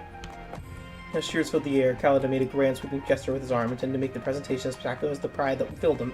His robe went swoosh, and his hand pointed to nobody. What's this? Where has she gone? Where was I noticed before earlier? She was caught in the vacant air. Eileen, he called, uncertain, but there was no response. Silence fell over the park and courtyard. People glanced at each other nervously. Old Lozard clapped his hands in glee. He danced, hugged himself with uncontained laughter. How wonderful, he cried. What breathtaking, stunning, and talented wizard I am. For what he had done, of course, to rid himself I leave for once and all, for all. With one stroke, crafty and evil, he removed the vain creature from the palace, and none else remained between him and the ultra desired. Now magic is a tricky thing. Like all force in the world, he must be kept in balance. As surely as day matches night and summer matches winter, so too must positive magic balance negative. For every hurtful or destructive spell, there must be an act of equal goodness or charity, lest possible trouble overflow into the world. For every black wizard, there must be white. For every spell of combat destruction, there must be healing. Know ye this, if all who practice magic cast naught but healing or protective spells, dark horrible forces will build up until chaos and ruin would burst forth and rain our doom down upon us. Thus, many spells of the healing be broken by harm, and the worst spells be broken by charity. Knowing this, Lorzard planned well his act of vengeance. To permanently rid himself at least short of killing her outright, he must devise a spell so cunning no act of kindness would ever break it. He was pulling lice out of his long beard one late evening when he burst into laughter. He would make her into something disgusting. I'll make her to a frog, he laughed and frowned. No, that had been done. People might expect her to go around like Mondo's idiots seeking frogs, hoping to earn a king's ransom. Captain Planet occurred. I'll make her into a bug, an insect, a worm! He almost choked in his wine. Oh, how perfect. Make her to something so loathsome that she will spend the rest of her little bug life in terror, being squashed by a little person who sees her. He squealed and his rings jangled, and his fat jiggled, and he snorted and whined out of his nose in laughter. Oh, wonderful, delicious! But he did. When King Kaladin and somebody scratched their heads in puzzlement, nobody saw a small, fat, white tree grew up, plop on the cobblestones beneath the main balcony, and immediately curl up, glistening and quivering. Eileen Lee was afraid. What had happened? Well, she had seen enough of Lorzard's magic to know what had happened, but why? Why would she do this to her? She didn't have long to ponder the question. A huge black hound, hundreds of times her size, ran up the cobblestone where she lay, and almost gobbled her up with one stroke of his tongue. So he found out from the wherewithal to roll out of the way into the huge crevice between the stones. This huge slurpy tongue followed her, drooling and panting great hurricanes of hot, awful breath down her. But just this tongue took the liquor into the empty stomach. The hound's owner yanked his massive chain and pulled the beast towards home. It was true that Eileen, in her life as a human, was self-indulgent, not inclined to effort or resource. But that was merely because she was no need of either. The following day, she had cause to discover plenty both within her. After the incident with the hound, she knew she must go far away from people and dogs, and she knew the kinds of creatures dine in grubs true. She slept out in the nights in the leaves, in places where grubs would not likely be sought. Even so, Eileen's days were filled with terror and adventure. There were circling hawks by days and owls by night.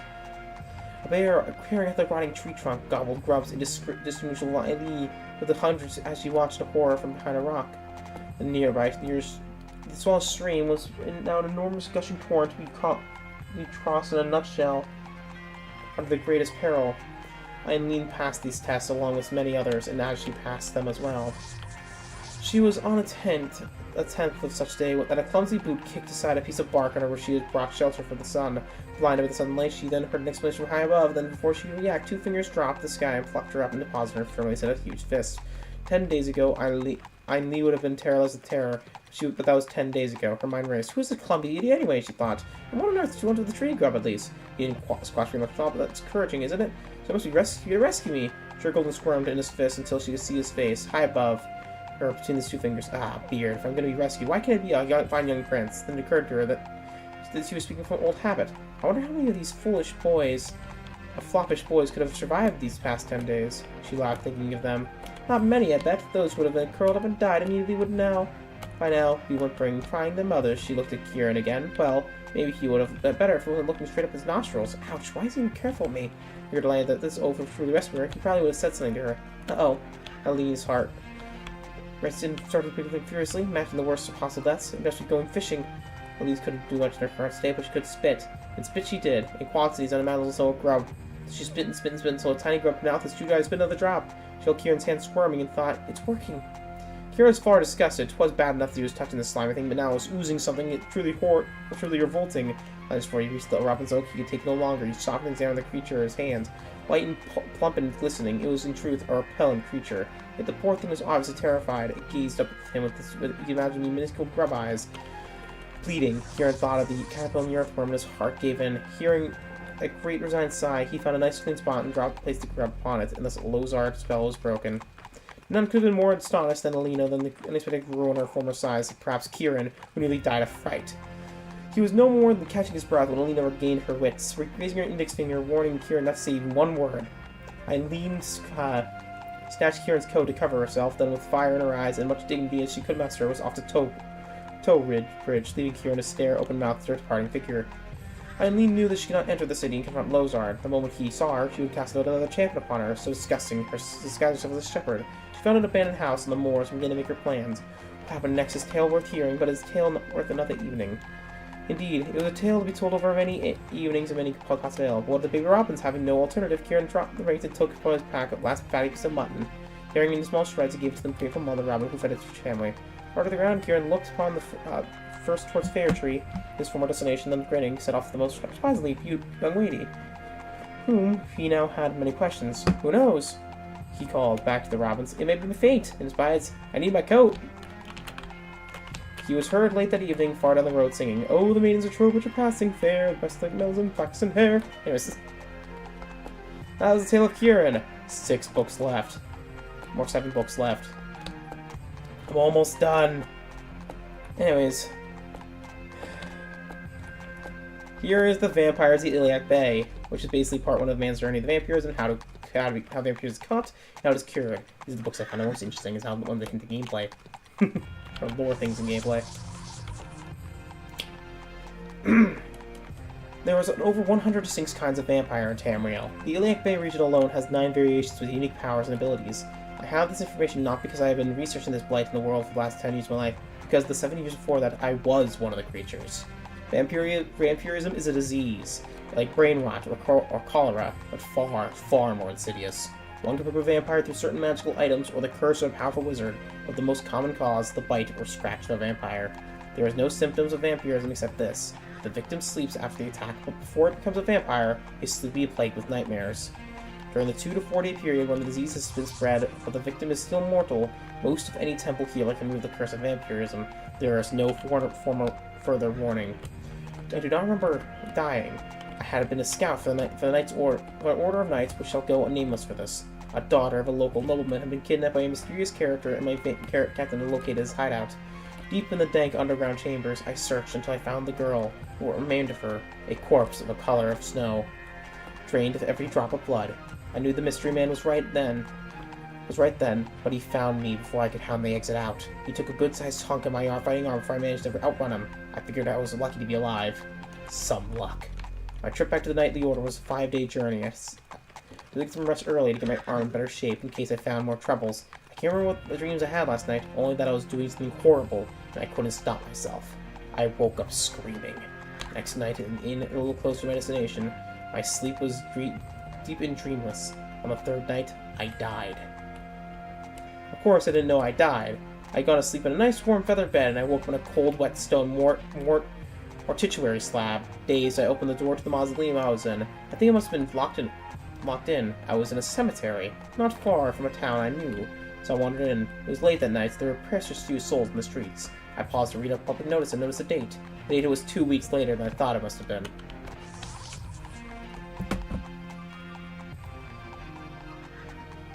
I was puzzled over this. I saw a girl, a wench, at my favorite tavern in the town, wandering towards me. I hailed her. She ignored me. I called her by name. She turned to me, smiling, but with an expression that told me she did not know who I was. I had visited her tavern on my way out over the mystery man's hideout, but she didn't know me. I told her my name. She angrily told me it was a very poor joke, and I looked nothing like the brave knight who used to visit the town, and I didn't know that if I didn't know he was dead. My oceans were a tangled skein. I couldn't tell myself she was not joking. And I looked nothing like myself. I was touched by her sorrow, my death, and horrified at the dawning on me that what had come. Suddenly, an outriding instinct overcame my emotions. Hunger. Even without thinking about what I was doing, I reached out and tore her throat open. I drained her until she looked at the corpse in the mystery man's dungeon. Continued in part 2, which is basically this part 2. I told in the very first chapter of the story how I became a vampire in my first kill. While it might, and indeed should, horrify the reader, and that my first victim was a friend of the mortal I used to be, It's my understanding that they are not uncommon first kills. I left my Snow White corpse in the alley, and ran to the only place I felt firstly safe, the mausoleum. For the first couple of days my death, I starved myself like I considered my fate. I relearned that I was capable of doing, and found that I was stronger, agile, tougher, and faster than I was before. I had powers that a knight I had only seen powerful mages wield. Later, I discovered additional abilities, such as a total immunity to disease, helpful when ascending into a plague-ridden city, like a jackal. I found my weakness. I could no longer stand the light of the sun. Exposure to a food for longer than a few seconds burned me terribly. It also pained me to enter temples and other places of worship. The worst effect, of course, was to be my bloodlust. If I did not kill a warm-blooded creature once a night and drink its blood, my hunger would gnaw at me, and any wounds I suffer would not heal, no matter how much I arrested. This is the moment for me to admit that there was a time I loved being a blood-sucking creature of the night. It's not impossible to live only at night. It's merely occasionally inconvenient, and I wouldn't have to kill humans every night, merely warm-blooded creatures. Orcs have a delicious, rich, brothy blood that rats are a little sweet, as for the only meal of the night. Werewolves are a real treat, almost decadent as the tincture between humans and beasts, a real gourmet delight. About a month after I died, I was having the best time of my life. One night, I received a letter from someone who said he was family. Curious, I went to visit him in his tavern, and he was told me the tribe of vampires which I belonged, the Montalion. In return for me performing certain duties for the family, the man in the inn would train train me in my vampiric abilities and skills. Though I never got much detail, I surmised the two differences between the different vampire clans is geography and powers. Montalion, who alone would have the gift of teleportation, the other each had powers of their own. My mentor, that is the title he used, would congratulate me after each mission I performed, and he came to trust me more and more. If I asked, he would tell me about the Montalion's newest alliances, who they were manipulating, who they were stalking. It was then I started to become frightened at last. They and all the rival clans were draining the blood of Tamriel itself. I panicked. I had to find a cure, but nowhere could I find any book or rumor suggesting that vampires is anything but permanent. So I resolved to kill myself, but I wanted to bring the Montalion down with me. I joined guilds they opposed, and failed any mission they'd given me spectacularly. I thought my mentor would turn against me, but he only became quieter, less forthcoming with information, never violent. He's not concerned. He'd probably seen vampires like me before. That's why he never attacked me. Immortals can afford to be eternally patient. At last, he refused to give me any further missions. He wouldn't even talk to me, but he never left this tavern. I would come and go, and he'd watch, but never talk. That's when I got another letter. There are several of us, you see, former vampires who know what to look for. We're patient, too. We learned. In our own life, we watch and listen, and anonymously contact the vampires we know to wish to end the curse. Ending the curse is possible, but only just. It is very dangerous, but when you are cursed, the only real danger is no escape. That was a good book. Anyways, next is the book Wabbajack! Anyways, which is basically the story of one man's summoning of Sheogorath and the descent to madness. Little boys shouldn't summon with the force of eternal darkness until they've an adult supervising. I know, but that on that sunny night of the first seed, I didn't want an adult. I wanted Hermaeus Mora, the teacher of knowledge, learning gums and the varnishes. You see, I was told by a beautiful large-breasted man who lived under the library in my hometown that the first seed was Hermaeus Mora's night. And if I wanted the Augment Infinitum, the Book of Knowledge, I had to summon him. When you're the new King of Solitude, every bit of knowledge helps. This is written by Pelagus. This book's about Pelagus. The why? By Pelagus III.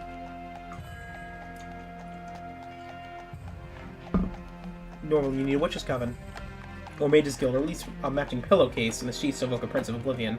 The man in the library showed me how to do it myself. He told me to wait until the storm was at the height before shaving the cat. I've forgotten the rest of the ceremony, it doesn't matter. Someone appeared who I thought was Hermaeus Mora. The only thing that made me so suspicious was Hermaeus Mora was someone I read, a big blobby multi-eyed clawed monstrosity, and this guy looked like a waistcloth banker. Also, he kept calling himself Sheogorath, but not Hermaeus Mora.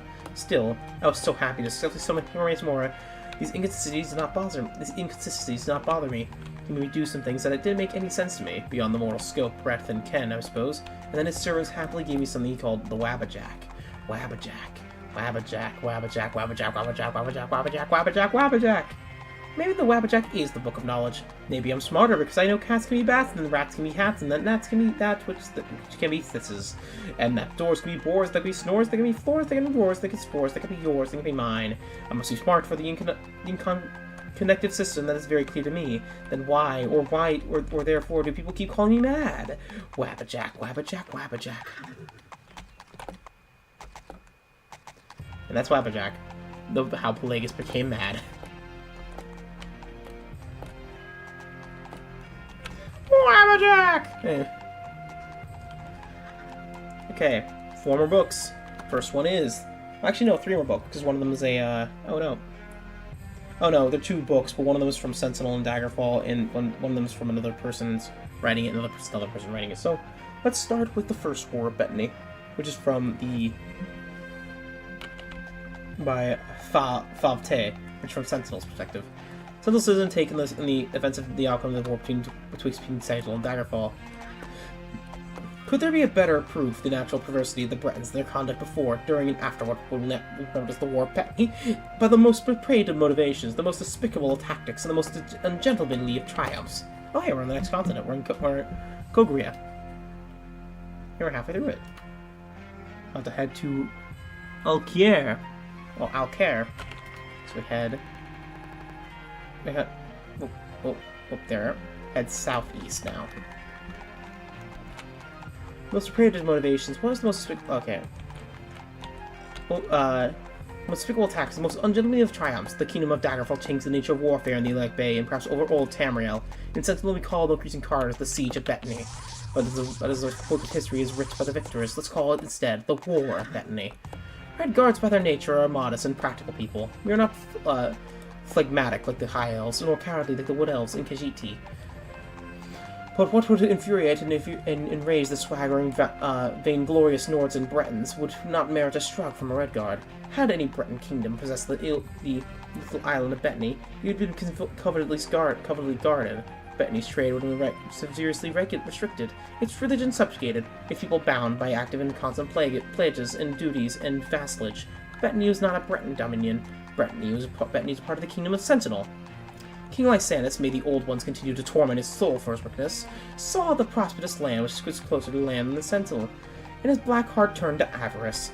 Though threats, lies, acts of piracy, and finally invasion, Daggerfall legally took possession of the island of Bettany. His court sorceress, the Lady Medora, his enchantress mother, and other experienced counselors were horrified by the brutality of his campaign and begged him to abandon his tyrannical act of war. Gradually, all dissenters were removed from the court, and none but the ignorant and warmongers remained. Our late King Cameron tried to employ civil diplomacy with Daggerfall, but in the end he made the formal declaration of war. Daggerfall and Sentinel. Daggerfall and Sentinel have fought many times in their 2,000 years of coexistence. Cameron knew the black magic and espionage the Bretons considered honest warfare, never debasing the Sentinel character by duplicating the Breton villainy.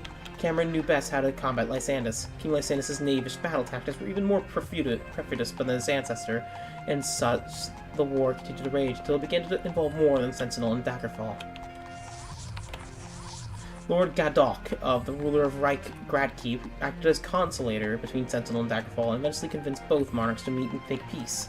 The ill-fated Treaty of Gradkeep began civilly. The prepared pieces were discussed, agreed on, and then set to paper. The terms were excessively generous. Cameron had agreed to give up some of his rights to Bettany in order to place it at the command of Lysander and bring back the peace of the Elec Bay.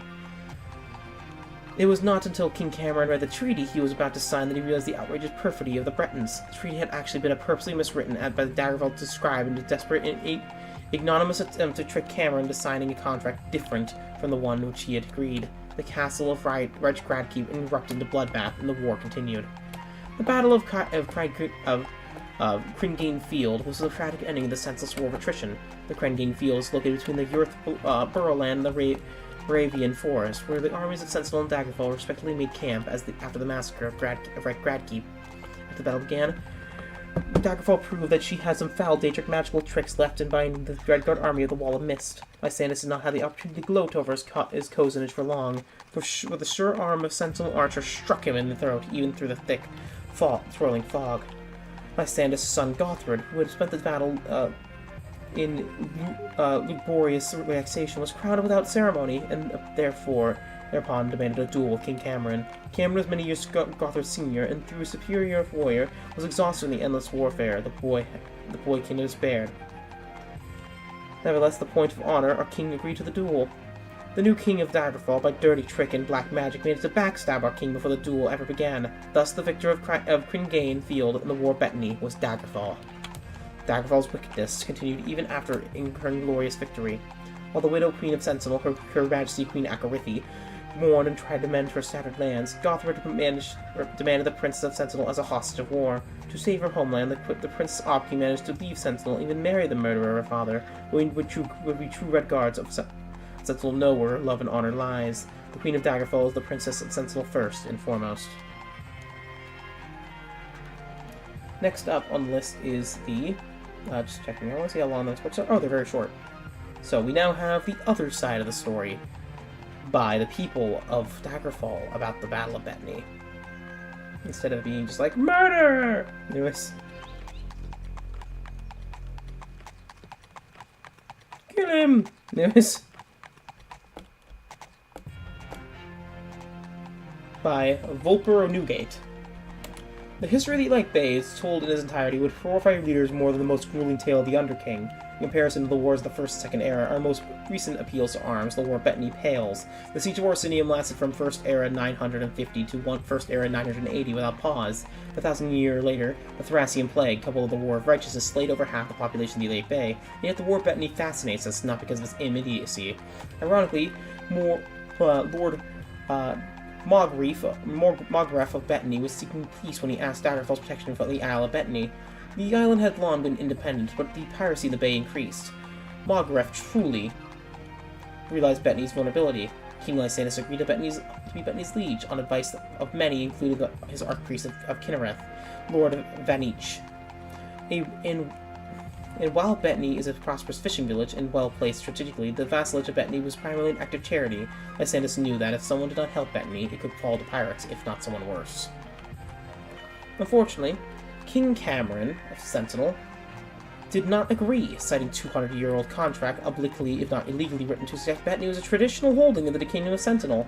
Cameron declared war, the majority of its advisors being warlords in traditional bellicose country, supported their king in this. The chief counselor, a woman called the Oracle, foresaw death and defeat in the war, but her wisdom was stifled and banished from the court. Cameron would not have listened to her.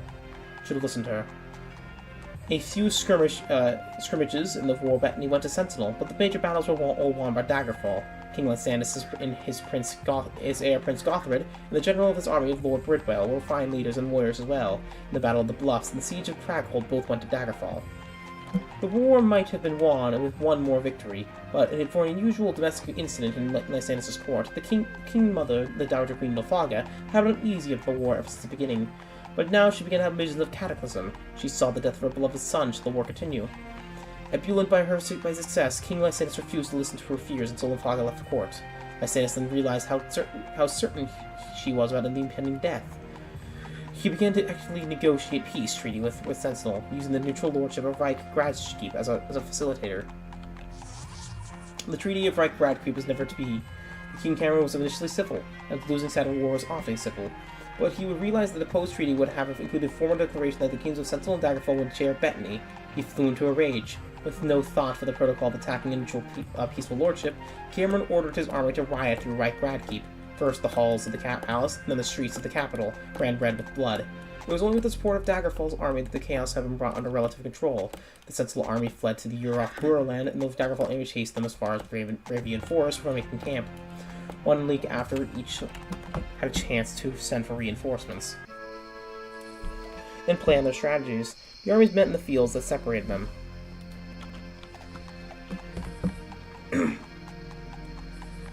The flowering meadowland called Craigane Field in the heat of the flash was an unusual fog spread over the field, blinding all combatants. When the mist finally lifted, Lysanus' body was found, and a throat pierced by an unmarked arrow. Daggerfall did not waste any time in warning young Prince Gothred, who had shown great bravery in battle and was very popular among the troops. He was crowned king of Daggerfall just behind the enemy lines, and he ordered the army outward. onward. Perhaps it was the sight of the brave young warrior filled the king, turned king appearing in the battlefield. Oh hey, a village. Green Muskrat Inn. I'm gonna continue because we're almost done. It will inspire the Daggerfall army, perhaps the battle would turn regardless. The Sentinel began to panic. King Gothard met King Cameron before the Red Guards had retreated, and the two monarchs fought. Both were excellent warriors, but Gothard was more skillful swordsman, and Cameron fell that day. Lord Orsmy of the Sentinel formally surrendered to Daggerfall, giving all rights to Bettany officially. He later committed suicide on the ship back to Sentinel. Peace was a difficult process for the cities and the towns on both sides of the Iliac Bay. As part of the formal treaty, King Gothrid asked the hand of Princess Obki, only daughter of the late King Cameron, and the Queen Regent Athariki. The request that was intended to rest of the hand of Queen Obki, only daughter of the King Cameron, the Queen Regent Athariki. The request was intended to restore friendship between the kingdoms, and it was partially successful, though many in the royal court of Sentinel viewed the princess as more prisoner of war than pawn to Daggerfall. Most remember the ruling family of Reich Gradkeep as a sickly infant to the consuls of the state appealed Lord Arboron Flight, cousin of Lord Graddock, to rule the lordship of Regency. Lord Flight accepted in his strong, almost dictatorial style, which Gradkeep needed to restore order after a bloody treaty of Reich Gradkeep. The subjects were grateful that their infant heir died. Not only elevated this life Doriana and him from regents to rulers, they agreed to rename the lordship in his honor. Radcreep became Anti-Clare and named his ancestral home. The horrors of the War of Bettany still live on, even in Anti-Clare. Whether Daggerfall and Sentinel will be able to use the marriage of King Gothrid and Queen Princess Obki as a symbol of peace rather than discord is something that only the future can show. Yeah, they just straight up mentioned that the Gothrid just murdered a baby. Yeah, he totally murdered the baby. That wasn't a transfer. That was a murder. Knowing Gothrid is very much involved in the death of his father and basically allies with Woodbourne. Yeah. Wayrest, Jewel of the Bay, by Seether Longleat. The history of the city of Wayrest.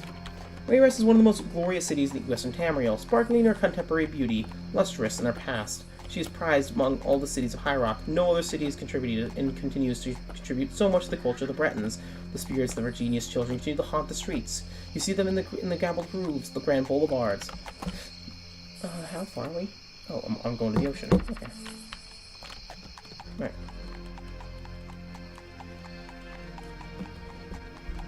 Right.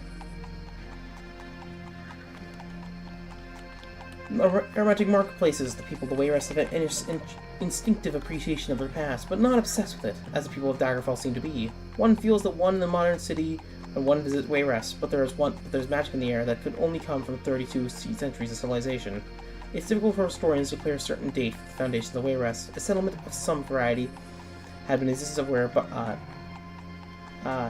Jolse River feeds the Iliac Bay, possibly since the 800th year of the First Era. The traders and fishermen of the Wayrest were surrounded by the most hostile parties. The Orc capital, Orsinium, had grown like a poison weed to the north, and the Akathiri pirates and raiders crowded the islands to the west. There are no mystery of the Wayrest name.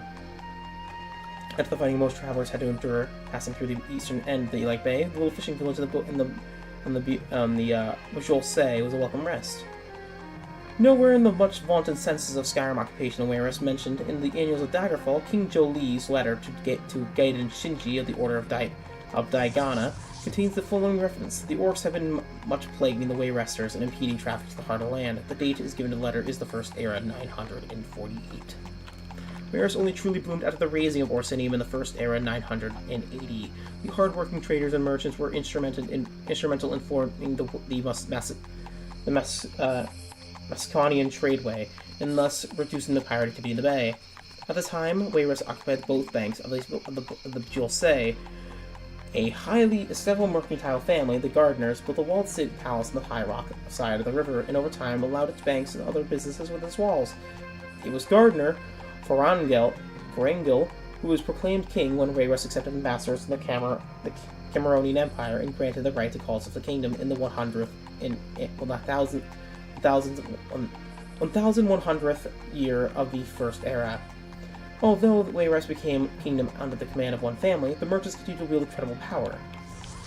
Many economists have alleged that Wayrest's internal wealth, despite all her hardships, come from this rare relationship between the merchants and the crown. The Gardner dynasty fell, followed by the Cumberland dynasty, which was followed by the Horley dynasty, and finally by the Third Era, the Septim dynasty.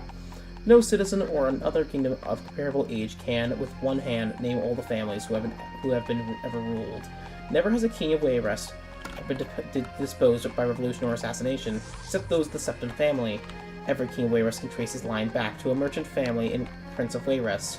The merchants and king respect each other, one another, and this relationship strengthens the bond. Strengthens both. One need only walk down the Great Boulevard of Wayrest to see the physical proof of this unique alliance. Going north and south of Wayrest Boulevard suddenly divides, one half going west, another going east.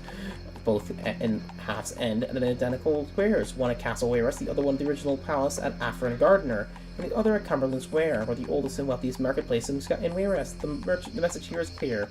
The king and the merchants are joined and equal.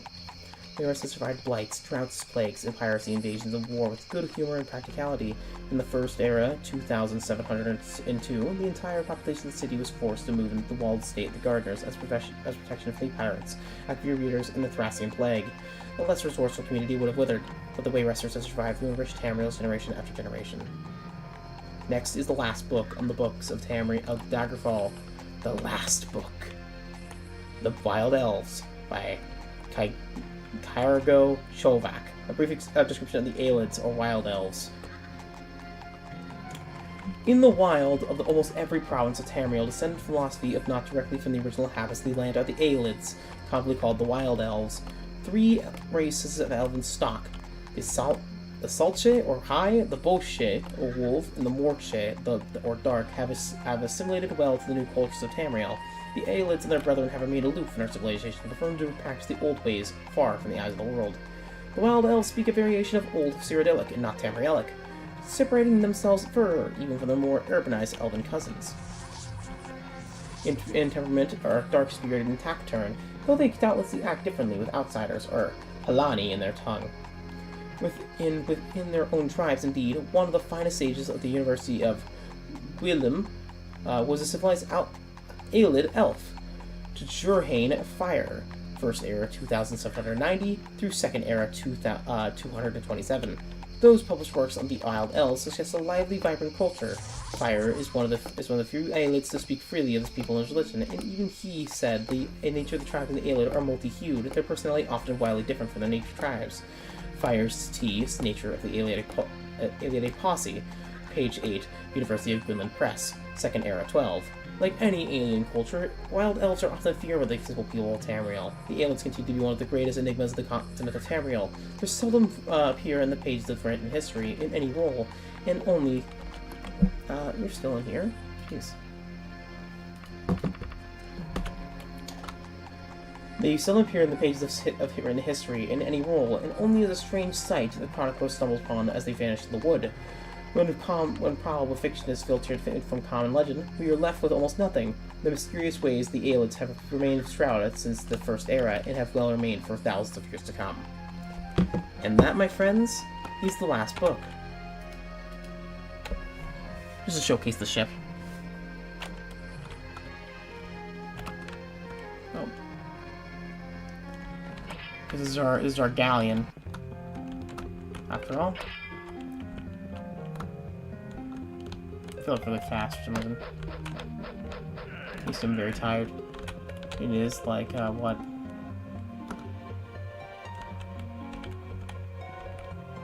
But yeah. We have a multi-sword galleon. Oh, yeah. So ends the tale of Rhinel Matinee. Hero of the Rift. Journeyer into Aetherius. Slayer of beasts. And well, yeah. Oh, frick. Slayer of beasts, and one of the strongest and one of the 5 heroes that are currently, or 6 heroes that have currently released in the Elder Scrolls series. But yeah, I like to imagine that now what is left for Rhinel Matinee post this story. I like to imagine they settle down. They don't continue. They either continue to travel maybe from between I like to think that they traveled around most of Tamriel. Maybe met with the Eternal Champion. Maybe settle down in Wayrest again. You know, settle back in Wayrest. Maybe settle down with the Emperor, becoming one of the Emperor's guard. Though in this case, the Emperor, he didn't help the Emperor. Maybe he settled down with the Emperor's guard, joining him. You know, he is one of the strongest people in Tamriel after all. Or maybe after settling and everything, he decided not to return back to the Empire. After what the Empire wanted to do, manipulating him with the letter, he settled down in Wayrest with his house, or in Daggerfall. He would say Wayrest. He would actually buy a house, earn a house in Wayrest. He would put down his axe. You would sit down and probably have a few kids, and keep in contact with the Emperor, but never really work for the Emperor again. Staying the Emperor's friend, or trying to at least. But his friendship hurt because of his decisions during the war. Though with the rift, they would still be friends. So yeah, that's how I invented him laying his thing and retiring. Idle Matinee retires, looking like this, with his cool freaking armor. Heck yeah, and his snazzy beard and mustache combo, and his raised eyebrows. Here's our final stats. Here's how we ended the game. Here is our final stats with our major weapons. And I will bid you all adieu. Next stream will be the stream of the finishing Diddy Kong Racing tomorrow. I hope, or maybe just continuing it. Just continuing Diddy Kong Racing, playing more of it. We probably will not. Maybe we'll finish it, but I also am doubting it because I do only can play until 4. Though I also might start late, so maybe it'll be like a 2-hour stream again. And then I probably work the night, so I probably won't stream again until 10 after that stream. So I hope to see you all do. Anyways, this is Ultrazombie115, signing off for another Let's Play. All of you, have a great night. Peace.